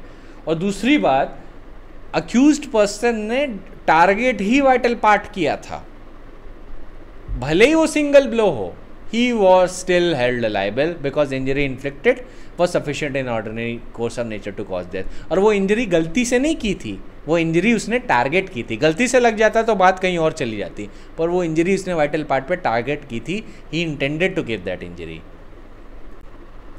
अब एक केस जो मैं आपको बताने जा रहा हूँ वो सेक्शन 300 के 4th क्लॉज से है, नॉलेज से रिलेटेड है और बहुत पॉपुलर केस है. और जब भी आप एग्ज़ाम देंगे ना जुडिशरी का, आपको ये केस कोट करना है जब भी आप सेक्शन 300 का 4th क्लॉज बता रहे हैं. यह है एम्परर वर्सेस धीरजिया, 4 जून 1940 को डिसाइड हुआ था. अच्छा, इस केस में क्या हुआ था? इस केस में Dhirajiya was a very young woman. He was married to a man name Jhagga. उसका धीरजिया का 6 महीने का बच्चा था और जो उसका हस्बैंड था बहुत अब्यूसिव था, उसको बहुत मारता था, डेली मारता था. Due to which Dhirajia developed a battered women syndrome. तो उसको बहुत डर लगता था जग्गा से. एक दिन लड़ाई के दौरान जग्गा उससे बोला कि मैं जिस दिन अभी मैं थोड़े टाइम में घर वापस आ रहा हूँ, मैं तुम्हें मारूंगा. वो वाइफ डर गई तो वो ना अपने बच्चे को लेके घर छोड़ के जाने लगी, भागने लगी. अब जग्गा पहुंचा रात को, उसने देखा कि उसकी वाइफ वहाँ पे है नहीं. उसके बाद उसने अपनी वाइफ को ढूंढने निकला. जब वो ढूंढने निकला तो रेलवे लाइन तक पहुंचा. फिर अचानक उसने देखा कि धीरजिया कहीं जा रही है बच्चे को लेके, तो उसने पीछा करने लगा. अब जब धीरजिया ने देखा कि उसका हस्बैंड उसके पीछे आ रहा है, तब वो डर गई बहुत ज़्यादा और फिर वो डर के धीरे धीरे भागने लगी. तो उसके सामने एक कुआं आया. अब उसने पीछे देखा कि भाई उसका हस्बैंड आ रहा है, तो उसे लगा कि ये तो मुझे मारेगा. तो वो डर के मारे वेल में कूद गई अपने बच्चे को लेके. तो वेल में कूदने की वजह से उसको इंजरी आई, वो तो बच गई, पर जो बच्ची थी वो मर गई. 6 मंथ की थी, वो मर गई. वो फॉल नहीं बर्दाश्त कर पाई, शी डाइड. अब यहाँ पे जो केस है वो पैनिक का केस है. अब इनका ट्रायल हुआ.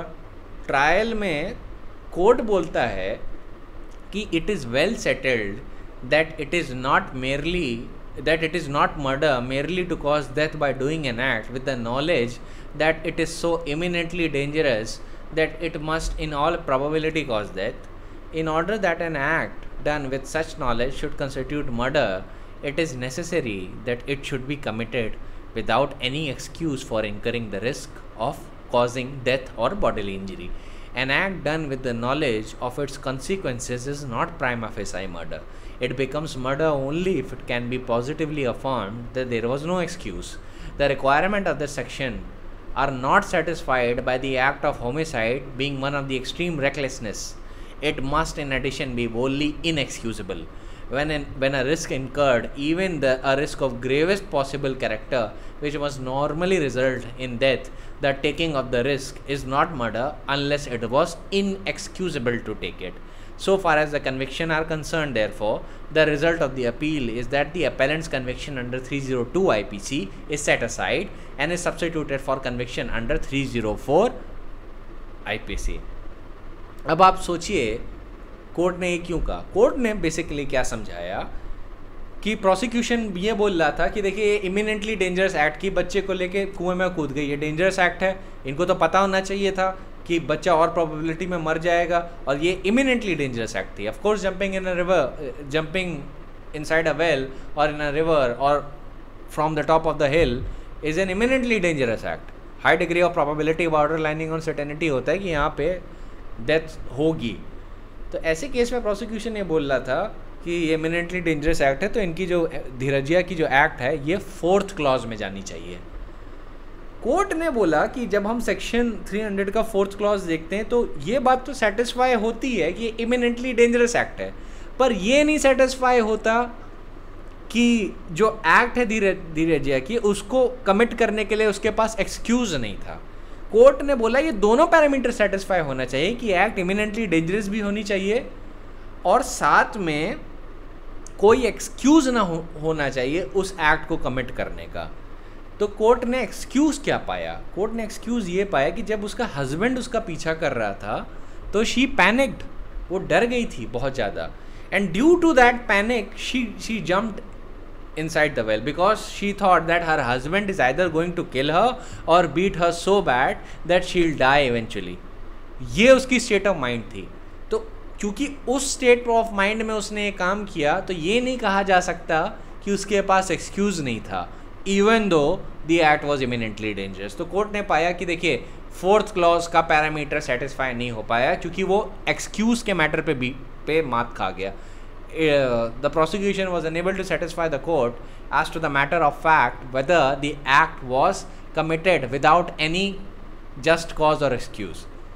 The prosecution failed to satisfy the court whether the act was wholly inexcusable or not. So in that situation court ने माना कि अगर हम ये भी assume कर लें कि act was imminently dangerous, जो कि वो थी, पर ये नहीं दिख पा रहा कि जो एक्ट कमिट की गई है वो बिना किसी एक्सक्यूज़ के की गई है। एक्सक्यूज़ धीरजिया के फेवर में ये था कि she thought that her husband is going to attack her, क्योंकि हस्बैंड वैसे ही उसको मारता था, डेली मारता था। तो धीरजिया का ये सोचना बहुत ही जायज़ था फैक्ट और सर्कमस्टेंसेस में कि वो उस पर अटैक करेगा और हो सकता है उस दिन उसकी जान भी ले ले। So that is why she did what she did. तो कोर्ट ने उसका कन्विक्शन 302 में नहीं किया, 304 IPC में किया, पार्ट 2 में। आप इसका एक ध्यान रखिएगा कि जब भी आप ये केस लॉ कोट करेंगे तो आप ये सेक्शन 300 के 4th क्लॉज के पर्सपेक्टिव से करेंगे, क्योंकि ये उस पर सबसे ज़्यादा लीडिंग केस है। इस पे दूसरा एक और लीडिंग केस है, वो मध्य प्रदेश हाई कोर्ट का है, वो है गयारसी बाई वर्सेस स्टेट। ठीक है, अच्छा, गयारसी बाई वर्सेस स्टेट में क्या हुआ था वो मैं आपको बताता हूँ। एम्परर वर्सेस धीरजिया पर ध्यान रखिएगा, सबसे लीडिंग केस है और सबसे इंपॉर्टेंट केस है 4th क्लॉज पे। That is the most leading and the most important case on the 4th clause. तो ये आपको कोट करना ही करना है, इसके बिना कभी भी सेक्शन 300 के 4th क्लॉज का आंसर कंप्लीट नहीं हो पाएगा। अब मैं बताता हूँ कि केस में क्या हुआ था गयारसी बाई के। गयारसी बाई में बेसिकली हुआ ये था कि इसके फैक्ट्स बड़े मिलते जुलते हैं उससे, धीरजिया के फैक्ट से। इसमें भी ये था कि वाइफ का अपने हस्बैंड से बहुत झगड़ा होता था और जो हस्बैंड की बहन थी वो वाइफ को बहुत ताने मारती थी, खूब ताने उसको डेली मारती थी। इवेंचुअली जो वाइफ थी वो तंग आ चुकी थी इन तानों से और डेली झगड़ों से। तो वो अपने 3 बच्चों के साथ वेल के पास गई और वेल पे उसने छलांग लगा ली। अब वेल पे जब उसने छलांग लगा ली तो वो तो बच गई, बच्चे मर गए। लगभग मिलते जुलते हैं पर टोटली फैक्ट्स नहीं मिल रहे, क्योंकि इस केस में भी क्या होता था कि जो हस्बैंड था वो अब्यूसिव था और जो सिस्टर इन लॉ थी गयारसी बाई की, वो भी क्या कहते हैं उसको खूब अब्यूज़ किया करती थी और उसको ताने मारती थी। इवेंचुअली उसकी लाइफ इतनी अनबेरेबल हो गई कि उसने सोचा कि मैं अपनी जान ही ले लेती हूँ और अपने साथ साथ अपने बच्चों को भी मार देती हूँ, क्योंकि मेरे मरने के बाद मेरे बच्चों का क्या ही होगा, अच्छा नहीं होगा। तो उसने सोचा कि इससे अच्छा है कि सब लोग मर ही जाएँ। तो अपने बच्चों के एक साथ लेके जाती है और कुएं में छलांग लगा लेती है। अब इसमें भी 4th क्लॉज ऑफ सेक्शन 300 को लेके मैटर था कि क्या ये 4th क्लॉज में आएगा।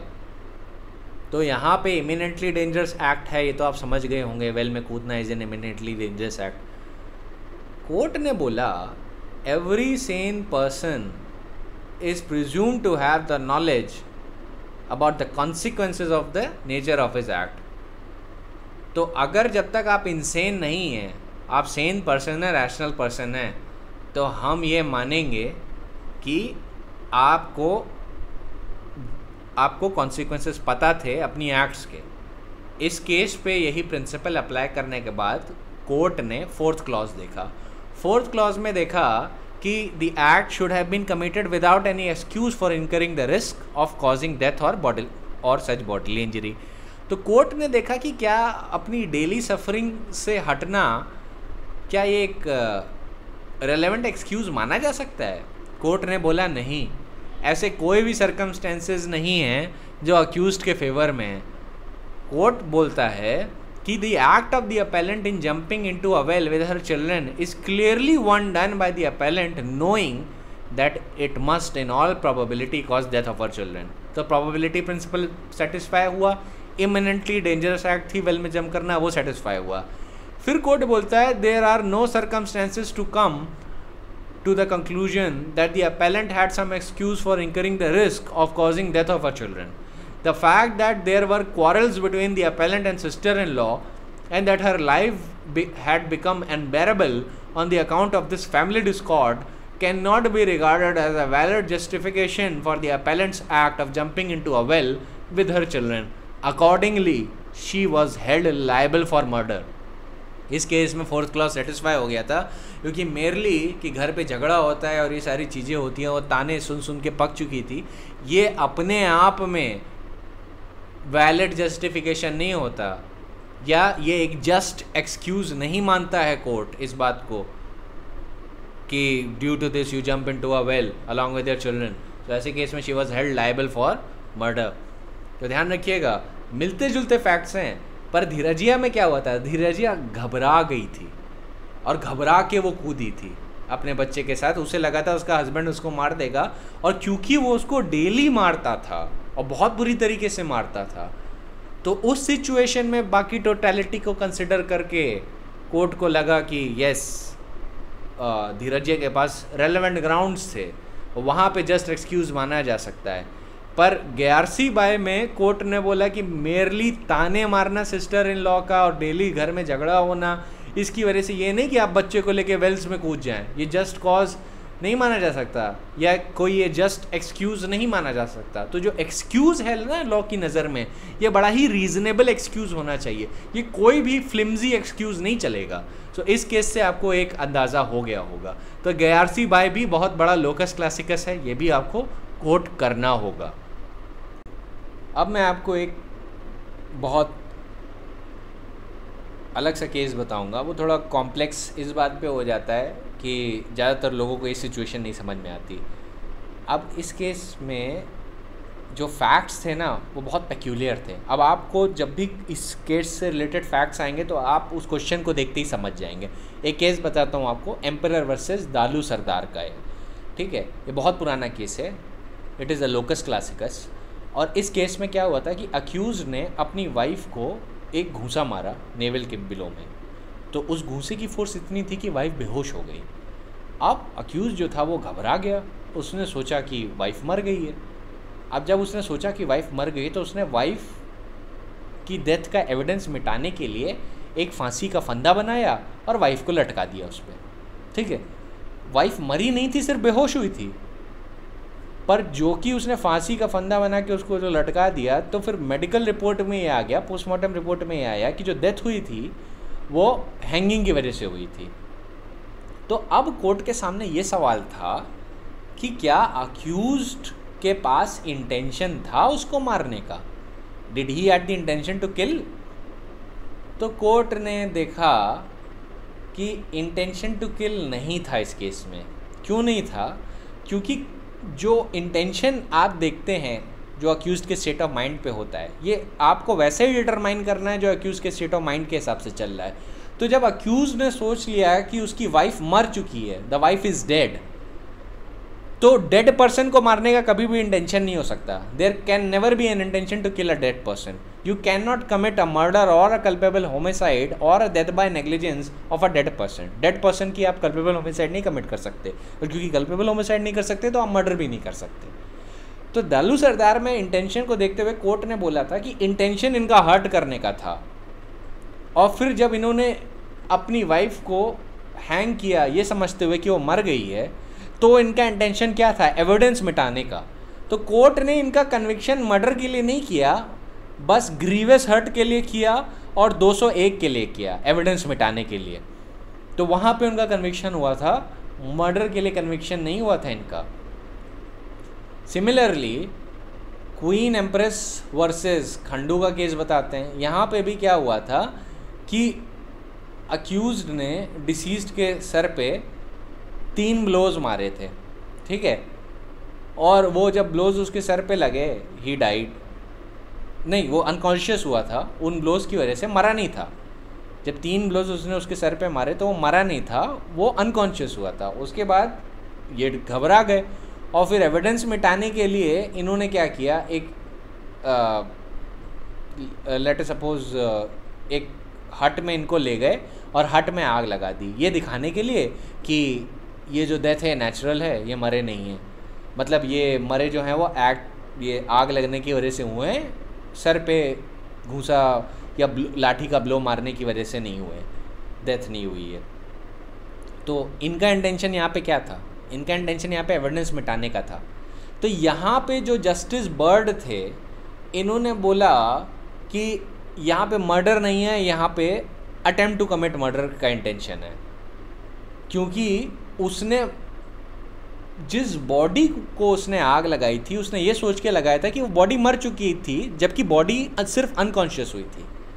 तो कोर्ट ने उसके दिमाग का इंटेंशन देखते हुए ये पाया कि this is a case not of murder, but या इसको वो अटेम्प्ट टू मर्डर में ले गए। क्यों अटेम्प्ट टू मर्डर में ले गए? क्योंकि अक्यूज्ड का कन्फेशनरी स्टेटमेंट था कि उसने लाठी तो इंटेंशन टू किल से मारी थी, पर उसने आग इंटेंशन टू किल से नहीं लगाई थी। उसने सोचा था ये मर ही चुका है पहले। तो क्वीन एम्प्रेस वर्सेस खांडू जो था, ये जो प्रिंसिपल है ना, इसको स्ट्रेच कर रहा है। ये एब्सोल्यूट लिमिट है, ये टॉप लिमिट है। इसके बाहर तो हमेशा मर्डर में कन्विक्शन होगा, ये टॉप लिमिट है, ठीक है। अब इन दोनों ही केसेस को देखते हुए एक और केस आया था पलानी गौदन का। अच्छा, पलानी गौदन में क्या हुआ था? ये लोकस क्लासिकस है। अगर इन सारे फैक्ट से मिलता जुलता कभी केस आए ना, तो आप समझ जाइए पलानी गौदन के केस की बात हो रही है। पलानी गौदन में क्या हुआ था? अक्यूज ने अपनी वाइफ को प्लग शेयर से मार दिया, ठीक है, एक घसीट के मारा। अब वो वाइफ अनकॉन्शियस हो गई, क्योंकि दोनों के बीच में झगड़ा हो रहा था और झगड़े के दौरान ये हुआ था। अब जब वो अनकॉन्शियस हो गई तो ये भी डर गए कि अरे वो तो मर गई। अब उसको लगा कि ये मर गई, तो फिर इन्होंने एविडेंस मिटाने की कोशिश की। They tried to remove the evidence, कि एविडेंस ख़त्म हो जाए। तो क्योंकि ये इस अजम्पशन में थे कि वाइफ मर गई, तो इन्होंने एक रस्सी डाली और रस्सी में वाइफ को टांग दिया गर्दन के बल पे। तो मतलब दे हंग, एक फॉल्स हैंगिंग का नैरेटिव क्रिएट करने की इन्होंने कोशिश की। और वाइफ सिर्फ अनकॉन्शियस थी उस वक्त, बट वो मरी कैसे? वो मरी when the accused person subsequently hung her। तो अब यहाँ पे भी काफ़ी कुछ मिलती जुलती सिचुएशन आ रही थी। तो कोर्ट ने बोला कि it is not necessary that intentions should exist with regard to particular person whose death is caused, as in familiar example of a shot aimed at one person killing another, or poison intended for being taken by another causing death may be paraphrased as putting an end to a human life, and thus all three intentions must be directed either deliberately to putting an end to human life or to some act to which the knowledge of the accused is likely to eventuate in putting an end to human life. The knowledge must have the reference to the particular circumstances in which the accused is placed. ये important part है. The knowledge must have reference to the particular circumstances. No doubt if a man outs the head of a human being, मतलब किसी आदमी का अगर sir काट दे, he has done an act that he knows will put an end to the life if it existed. But we think that intention demanded by the section must stand in some relation to a person who is either alive or is believed by the accused to be alive. तो court कह रहा है कि जहाँ तक intention की बात है, इंटेंशन तभी हम मान सकते हैं culpable homicide, whether amounting to murder और whether not amounting to murder, ये तभी मान सकते हैं जब उसको लगे कि कोई आदमी जिंदा है। अगर उसको लगता है कि आदमी जिंदा ही नहीं है, तो उस सिचुएशन में कल्पेबल होमिसाइड नहीं कमिट हो सकती।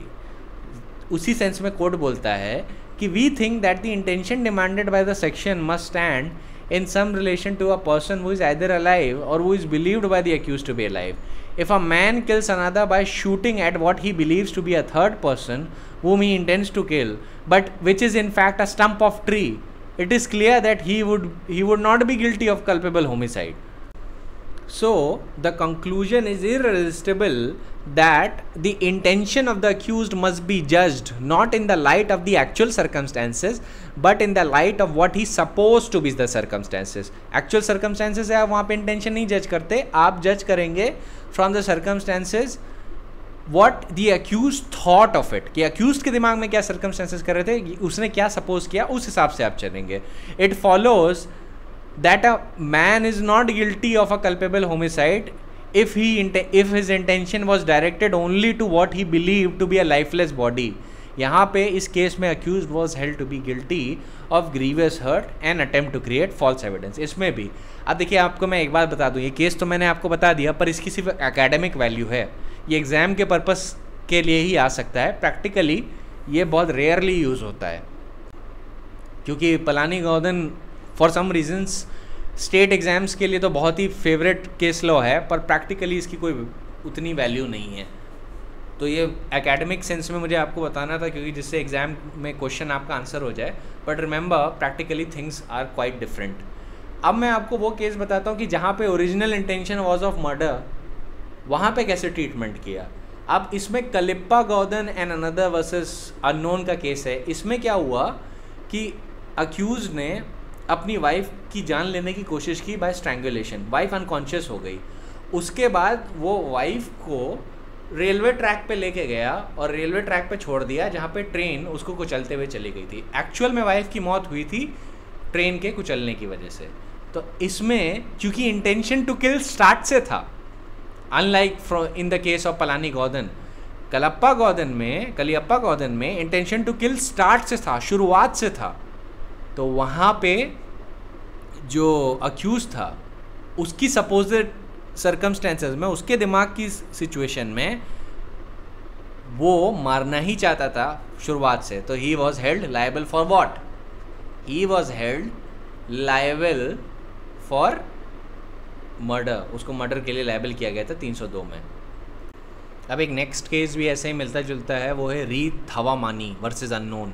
29 मार्च 1943 को ये डिसाइड हुआ, मद्रास हाई कोर्ट का है। ये भी लोकस क्लासिकस है। ये सारे लोकस क्लासिकस केसेस हैं, इसलिए इनको डील करना बहुत ज़रूरी है। इसमें जो अपेलेंट था उसने भी एक लड़की को मारा था। वुमन का नाम था मीनाक्षी अच्छी। तो उसमें भी यही हुआ था कि उसने ब्लोज इंटेंशन टू किल से मारे थे। He fully had the intention to murder the woman. और फिर उसने ब्लोज मारे बहुत पावर से उसके सर पे। वुमन बेहोश हो गई। जब बेहोश हो गई तो उसने एक को अक्यूज्ड के साथ मिलके उसकी बॉडी को वेल में फेंक दिया। तो उस वक्त जब ब्लोज मारे थे तो वुमन बेहोश हुई थी, पर अक्यूज्ड को लग रहा था कि वो मर चुकी है। तो उसने एविडेंस मिटाने के लिए उसको कहाँ पे फेंका? वेल में फेंका। वेल में जब फेंका गया उस वुमन को, तो उसकी एक्चुअल में मौत हो गई फॉल की वजह से। तो इस केस में कोर्ट बोलता है कि एक तो शुरुआत से इंटेंशन टू किल था फर्स्ट, दूसरी चीज़ जो दोनों ट्रांजैक्शन थे to dispose of the dead body, वो इतने क्लोजली कनेक्टेड थे और इतने सीक्वेंस में थे कि ये क्लियरली दिख रहा है कि the result of the action was of the accused should be taken as the whole and intention to kill was from start to end. Even though in reality when the accused struck the blows to the woman was only unconscious, and when she was thrown into the well then she died. But looking at the totality of the circumstances, since the intention of the accused was from the beginning to cause death of the woman, and the stages of the transactions were so closely connected in time and purpose that they must be considered to be the parts of same transaction, and accordingly there are no extenuating circumstances of any kind in this case, and here the conviction for murder should stand. इनको फिर मौत की सज़ा दी थी court ने। इन सारी situations पे यही लीडिंग केस लॉज हैं कि एकेडमिक पॉइंट्स पे ही केस लॉज हैं पलानी गौदन वाले, कि जहाँ पे इंटेंशन टू मर्डर शुरुआत से नहीं था, घूसा मारा, बेहोश हो गई, इनको अक्यूज्ड को लगा मर गई हैं, उसके बाद इन्होंने लेटर सपोज हैंग कर दी बॉडी, तो फिर उसका क्या होता है? तो वो पलानी गौदन उन सिचुएशन से डील करता है। थावामानी उन सिचुएशन से डील करता है जहाँ पे आदमी का इंटेंशन शुरुआत से ही मारने का था, मारने का इंटेंशन शुरुआत से ही था। तो फिर जो अटैक किया उससे नहीं मरी, फिर दूसरे ट्रांजैक्शन जो फिर अक्यूज पर्सन ने किया उससे मर गई। तो वहाँ पे क्या होगा? वहाँ पे अक्यूज पर्सन लायबल होगा because the intention to kill was from the start. तो इंटेंशन कहाँ से देखा जाता है? इंटेंशन अक्यूज्ड की स्टेट ऑफ माइंड से देखा जाता है। It is not the actual circumstances which are judged, the circumstances are judged, the intention is judged from the point of view of the accused. Intention कहाँ से जज किया जाता है? From the point of view of the accused, not the actual circumstances, but in the light of what he supposed to be the circumstances. वही जो line Palani गौदन में कही गई। ध्यान रखिएगा, इन सारे ये एकेडमिक्स के लिए और एग्जाम में कोट करने के लिए केस हैं। Totality of the circumstances, practicality of the circumstances अब काफ़ी थोड़े अलग हो गए। इसका मतलब ये नहीं कि ये लॉ पॉइंट्स बेकार हो गए हैं, प्रैक्टिकली ये भी काम के हैं, लेकिन इन पे कई राइडर्स और क्वालिफिकेशंस भी हैं। ऑलराइट, पर एग्ज़ाम के पॉइंट ऑफ व्यू से आपको इन्हीं सब केस लॉज में कन्फाइन रहना है, पलानी गौदन और रीत हवामानी में। एग्ज़ाम के पॉइंट ऑफ व्यू से एग्ज़ाम में थोड़ा लिमिटेड स्कोप रहता है, वहाँ पे आपको ये नहीं दिखाना है कि आपको इन्फॉर्मेशन कितनी है। प्रैक्टिस के पर्पज़ के लिए और बाकी पर्पज़ के लिए या डेली जुडिशल सर्विस में अफेयर कर रहे हैं तो वहाँ पे आपको इन्फॉर्मेशन थोड़ी काफ़ी एलीट लेवल की दिखानी पड़ेगी। अब वही मैंने स्टडी नोट्स में प्राइमरली आपको इलस्ट्रेटिव केसेस काफ़ी और दिए हैं, जैसे तेजेंद्र सिंह है आपका, फिर भगवान Bhadaure versus state of Maharashtra है। भगवान भदौरे वही वाली बात की बात कर रहा है कि ऐसा नहीं होता कि कोई यूनिवर्सल एप्लीकेशन है कि किसी ने सिंगल ब्लो दिया है तो 302 रूल आउट हो जाएगा। ये फैक्टर सर्कमस्टेंसेस पे डिपेंड करता है कि क्या वेपन लिए यूज़ किया, वेपन का साइज़ क्या था, प्लेस किस जगह पे असॉल्ट दी, बैकग्राउंड फैक्ट्स क्या थे, पार्ट ऑफ द बॉडी जहाँ पे ब्लो दिया गया, एसेट्रा। तो उन सारे सर्कमस्टेंसेस में किया जाता है। फिर Tejendra Singh versus state of Punjab में क्या हुआ था कि 2 person inflicted gandasa blow on the deceased person. 2 accused थे इस केस में, उन्होंने गणासा ब्लो डिसीज पर्सन की बॉडी पे दिया। उनके डिसीज्ड और अक्यूज्ड के बीच में पहले से ही प्लॉट ऑफ लैंड को लेके झगड़े हो चुके थे, काफ़ी 4 दिन पहले ही झगड़े हुए थे इस इंसिडेंट के पहले। तो अक्यूज पर्सन हेविली आर्म्ड होके आए और झगड़ा करने लगे और बोले कि disease should not be spared at the point of time.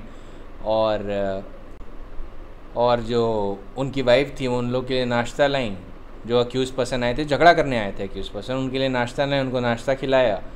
और जो डिसीज़ था वो तब तक पानी लेने गया, जब ये लोग वापस आए तो झगड़े होने लगे। अब जब एक पेक्यूलियर फैक्ट जो इस केस में देखा गया है कि जबकि तेजेंद्र सिंह और जो बाकी लोग थे वो बड़े शार्प एज्ड वेपन के साथ आए थे, स्टेट ऑफ पंजाब से तेजेंद्र सिंह में ये लोग बड़े शार्प वेपन के साथ आए थे, पर जब वो अक्यूज्ड पर्सन को मार रहे थे ना तो वो ब्लंट साइड से मार रहे थे। जो गणासे की ब्लंट साइड है ना, शार्प साइड नहीं, ब्लंट साइड से उसको मार रहे थे। दूसरी बात, एक अक्यूज जो था वो शार्प साइड से मार रहा था, पर सारे नहीं, मेजॉरिटी जो थी वो ब्लंट साइड से मार रही थी, एक ने शार्प साइड से मारा था। तो जो 2 शार्प साइड से ब्लो थे वो फेटल निकले थे। अच्छा, जो इंजरी थी वो नॉन वाइटल पार्ट्स पे थी, तो जो भी इंजरी ये लोग कर रहे थे ना वाइटल पार्ट पे नहीं कर रहे थे।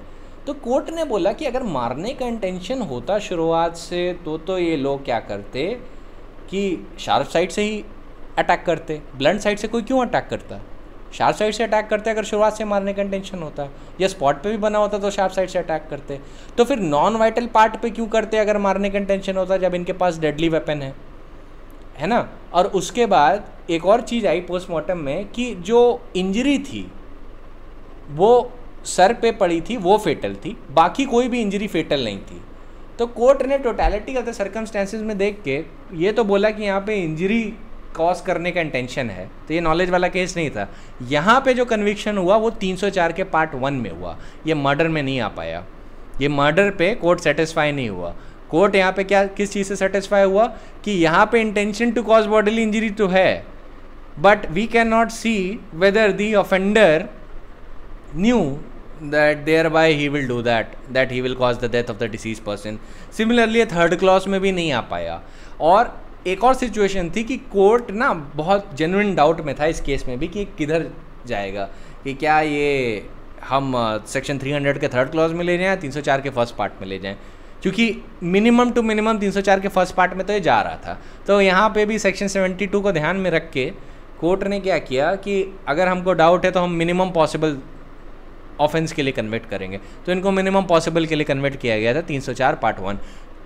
ध्यान रखिएगा, इसमें टोटलिटी ऑफ द सर्कमस्टेंसेस जो थे उनको ध्यान में रख के कोर्ट ने ऐसा किया है, ठीक है।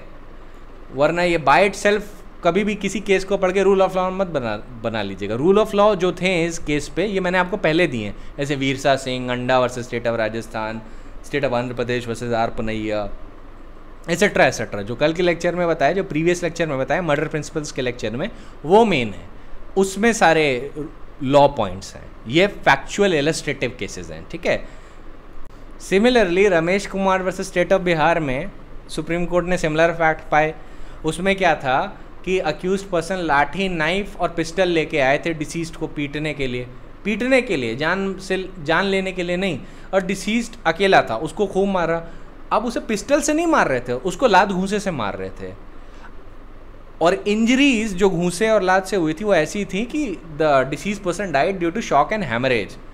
तो इस केस में कोर्ट ने क्या बोला कि यहाँ पे इंटेंशन टू किल नहीं था, ये 304 के पार्ट 2 में गया है। क्यों?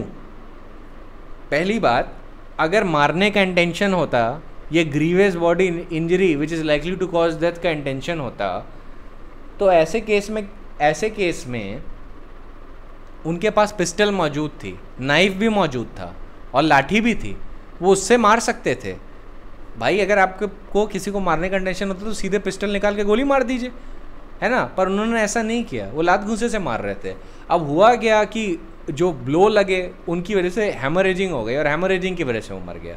तो कोर्ट ने बोला कि देखिए यहाँ पे इंटेंशन हमें क्लियरली मिल नहीं पा रहा है, intention clause is not satisfied, तो यहाँ पे कन्विक्शन कहाँ गया? 304 के पार्ट 2 में।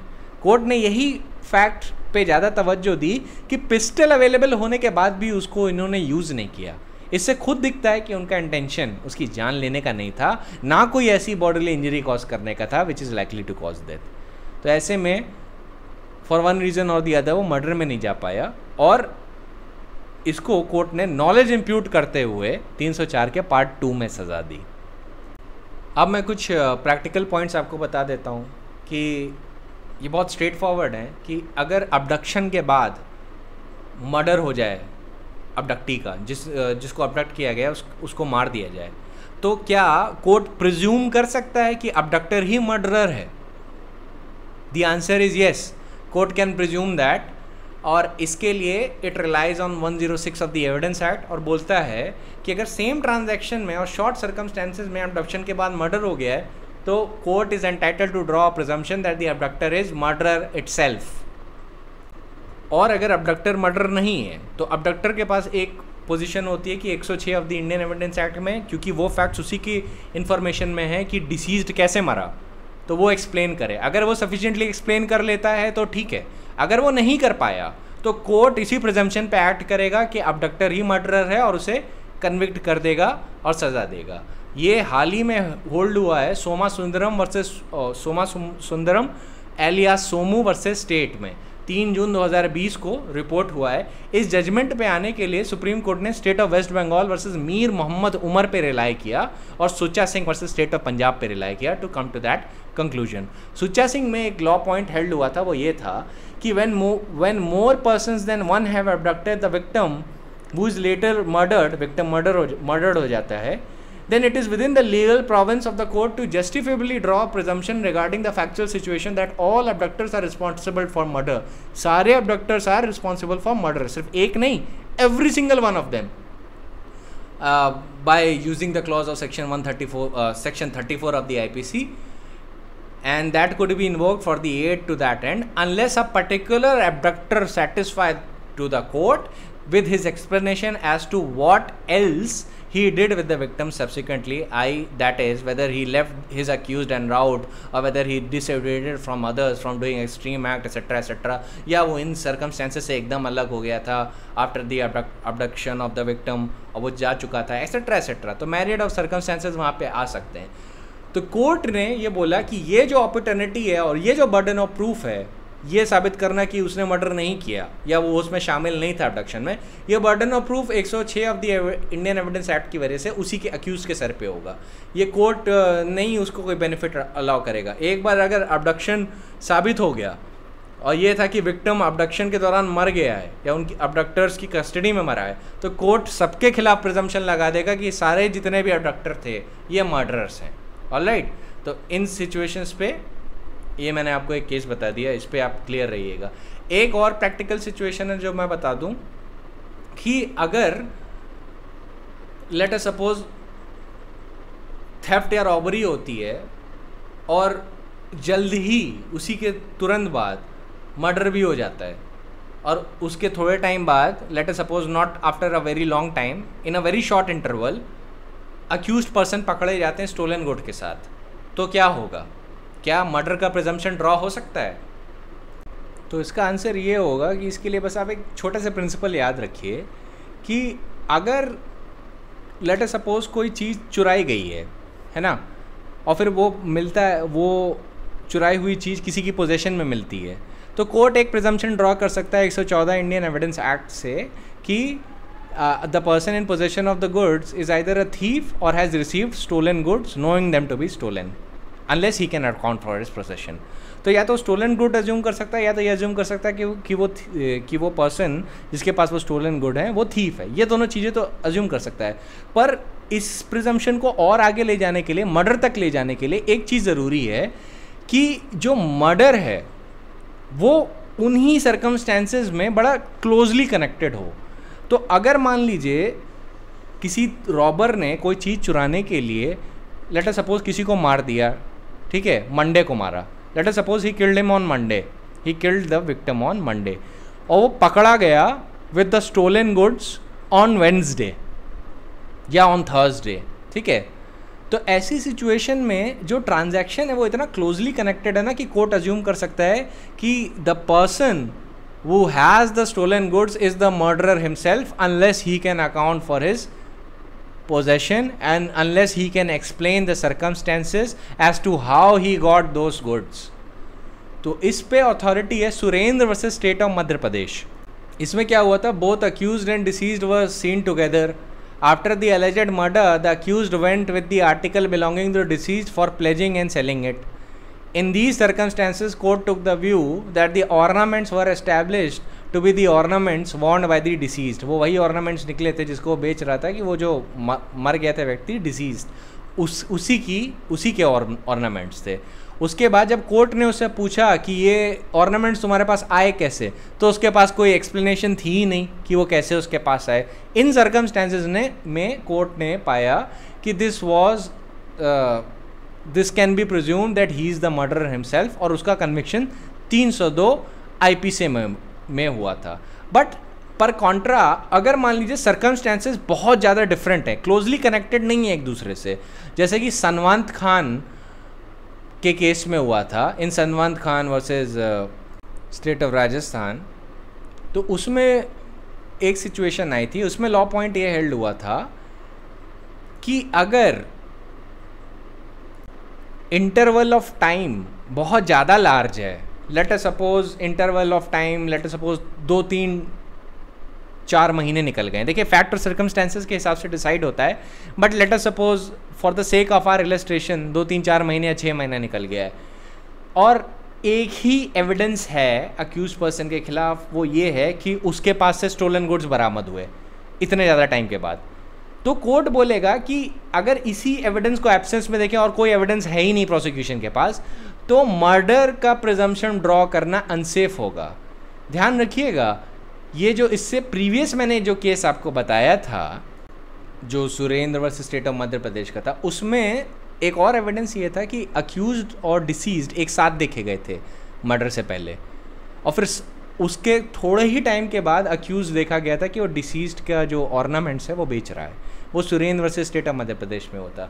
सनवंत खान में क्या हुआ था कि there was this wealthy person who used to live in a temple along with one other person.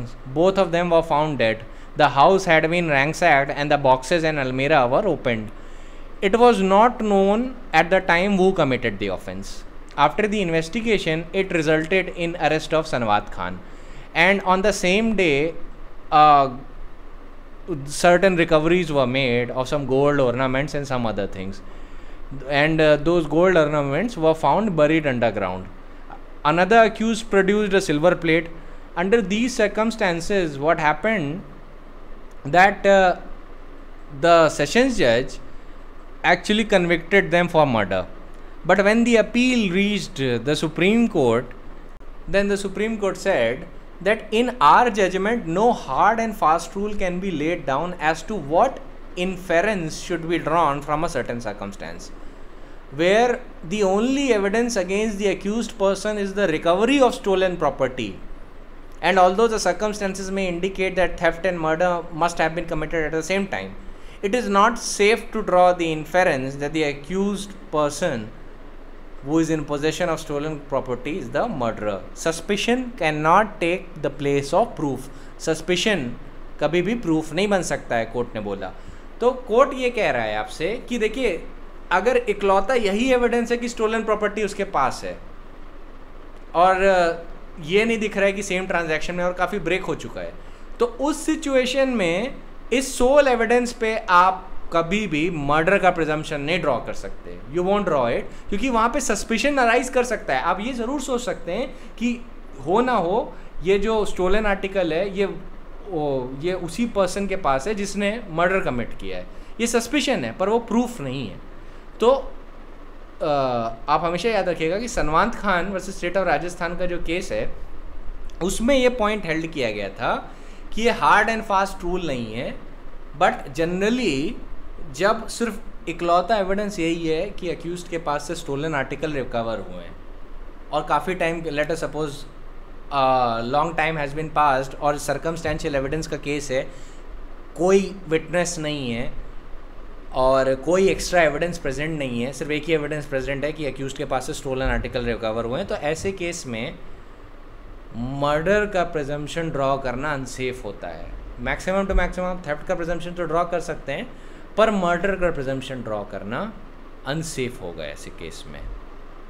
अब इसी बात पे एक और केस है, Shri Bhagwan versus state of Rajasthan. इसमें सुप्रीम कोर्ट ने बोला था कि the possession of the fruits of the crime recently after it has been committed affords a strong and reasonable grounds for presumption that the party in whose possession that they are found is the real offender unless he can account for that possession in some way consistent with his innocence. It is founded on obvious principle that if the possession had been lawfully acquired, the party would be able to give the account in the manner in which it was obtained. His unwillingness or inability to afford any reasonable explanation in regard as to amounting strong self inculpatory evidence, अगर वो नहीं बताता है कि उसके पास कैसे आया, तो ये तो उसके खिलाफ एविडेंस जाएगा, कोर्ट उसके खिलाफ प्रिजम्पशन करेगा। If the party gives a reasonable explanation as to how you obtain those stolen articles, the court will be justified in not drawing the presumption of guilt. The force of this rule of presumption depends upon the recency of the possession as related to the crime, that if the interval of time be considerable, the presumption is weakened, and more specially if the goods are of such kind as in ordinary course of such things frequently change hands. It is not possible to fix any precise period. The court has drawn similar presumption of murder and robbery in a series of decisions where the accused was found in possession of these incriminating articles and was not in possession to give any reasonable explanation. तो basically Sanwat Shri Bhagwan versus state of Rajasthan, Sanwat Khan versus state of Rajasthan से अलग है। श्री भगवान का जो judgement है वो उन पॉइंट्स पे अप्लाई करता है कि जब stolen article recently same transaction में रिकवर हो गया है, शॉर्ट पीरियड ऑफ टाइम में रिकवर हुआ है, शॉर्ट पीरियड ऑफ टाइम में रिकवरी हुई है, फिर कोर्ट पूछता है कि तुम्हारे पास ये स्टोलन आर्टिकल कैसे आया, वो नहीं बता पाता, जबकि उसके पास अपॉर्चुनिटी है बताने को, और फिर ये भी फैक्ट्स में दिख रहा है कि अक्यूज ने मर्डर किया है, मतलब उस फैक्ट सर्कमस्टेंसेज में मर्डर भी हुआ है real owner of the articles का। तो ऐसी सिचुएशंस में जो कोर्ट है it is entitled to draw presumption अगर शॉर्ट ट्रांजैक्शन में स्टोलन आर्टिकल रिकवर हुए हैं, जो ट्रांजैक्शन और इंटरवल पीरियड है ना, डेथ ऑफ द डिसीज्ड और रिकवरी ऑफ द आर्टिकल का और अरेस्ट ऑफ द अक्यूज्ड, ये बहुत शॉर्ट है। अगर बहुत शॉर्ट है, लेट अस सपोज 2-3 दिन 4 दिन, ये मैं आपको इलस्ट्रेशन के लिए दे रहा हूँ, कोर्ट ने कोई पीरियड फिक्स नहीं किया है, अगर मान लीजिए 2-3 दिन 4 दिन का पीरियड है, तो ऐसी सिचुएशन में कोर्ट प्रिज्यूम कर सकता है कि ही इज़ अ मर्डरर, क्योंकि शॉर्ट इंटरवल की बात है। सिमिलरली अगर मान लीजिए आर्टिकल्स ऐसे हैं जो ऑर्डिनरली मिलते नहीं हैं मार्केट में, तो भी कोर्ट प्रिज्यूम कर सकता है। बट अगर मान लीजिए आर्टिकल ऐसे हैं जो बड़े सिंपल तरीके के हैं, जो आमतौर पे आपको मार्केट में मिल जाएंगे, तब हो सकता है ऐसा प्रिजम्पशन कोर्ट ना करे। ध्यान रखिएगा, कोर्ट ने कोई प्रिसाइज पीरियड फिक्स नहीं किया है। कोर्ट ने बोला it is not possible to fix a precise period, but generally court fact और सर्कमस्टेंसेज ऑफ द केस में देखता है कि प्रिजम्पशन ऑफ मर्डर या रॉबरी है वो किस सिचुएशन में हम ड्रॉ कर सकते हैं या नहीं कर सकते हैं।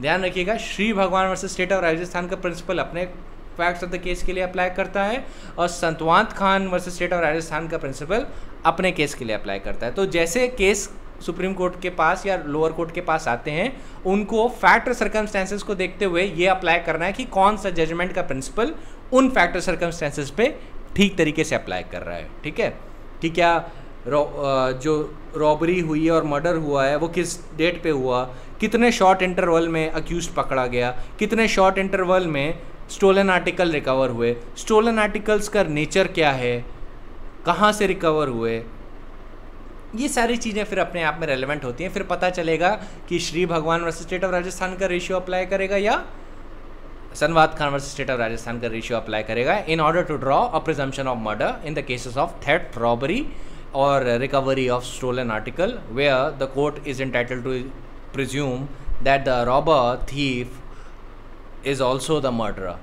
ठीक है, जैसे कि इन एक केस था Earabhadrappa versus state of Karnataka में, इसमें जो डिसीज था उसको गला दबा के मार दिया गया था और उससे गोल्ड ऑर्नामेंट्स चुरा लिए गए थे और थोड़े ही टाइम बाद, डेथ के थोड़े ही टाइम बाद वो अरेस्ट करवा लिया गया था।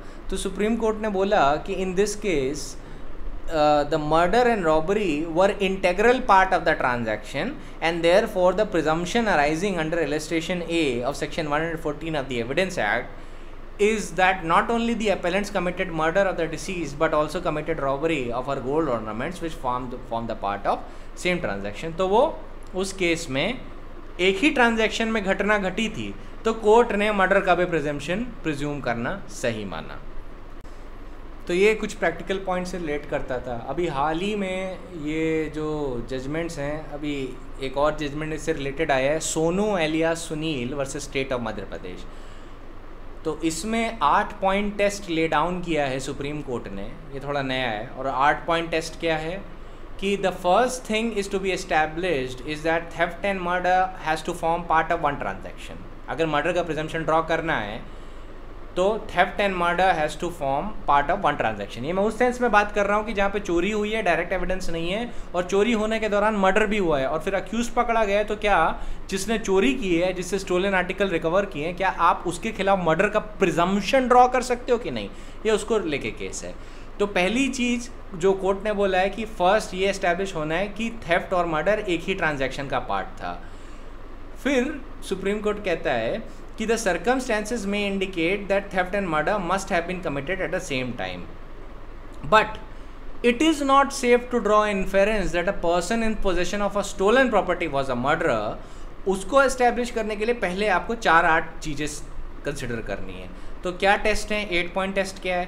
पहला आप कंसिडर करेंगे कि नेचर ऑफ स्टोलन आर्टिकल क्या है, किस तरीके का है, क्या वो ऑर्डिनरी है, क्या वो खास है। दूसरा, अगर स्पेशल होगा जो डिसीज से रिलेटेड है तो प्रिजम्पशन थोड़ा बढ़ जाएगा। फिर the manner of acquisition of its owner से पूछा जाएगा कि भाई कैसे वो आया उसकी कस्टडी में। फिर स्टोलन प्रॉपर्टी वाले से एक्सप्लेनेशन ली जाएगी, जिसके पास स्टोलन प्रॉपर्टी की, तुम्हारे पास कैसे आया, एक्सप्लेनेशन में। फिर एविडेंस अबाउट इट आइडेंटिफिकेशन की, आइडेंटिफिकेशन पीरियड में वो कैसे आइडेंटिफाई किया गया। फिर manner in which it was dealt with by the accused. फिर the place and the circumstances of its recovery. फिर the length of the intervening period and the ability or otherwise of the accused to explain his possession.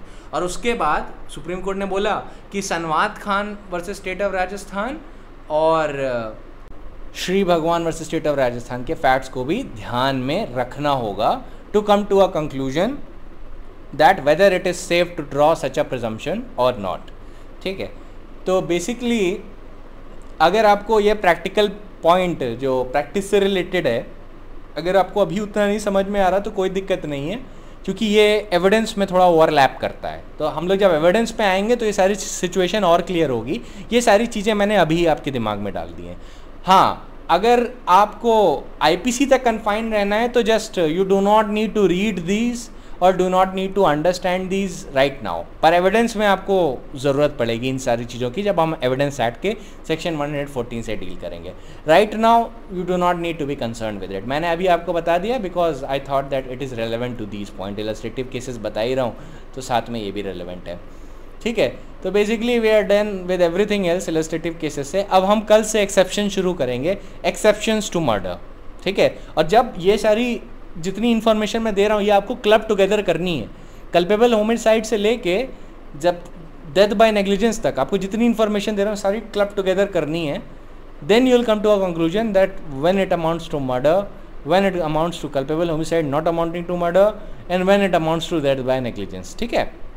ये धीरे धीरे आपको समझ में आएगा। So read, listen to the lecture, और जितना हो सके आप इस टॉपिक पे क्वेश्चन पूछिए, जितना आपको सही लगे आप इस टॉपिक पे क्वेश्चन पूछिए, ठीक है, जो लेक्चर से रिलेटेड हो, स्टडी नोट से निकल के आ रहे हो। So ask as many as you want, ठीक है। That is it for today, I will meet you tomorrow.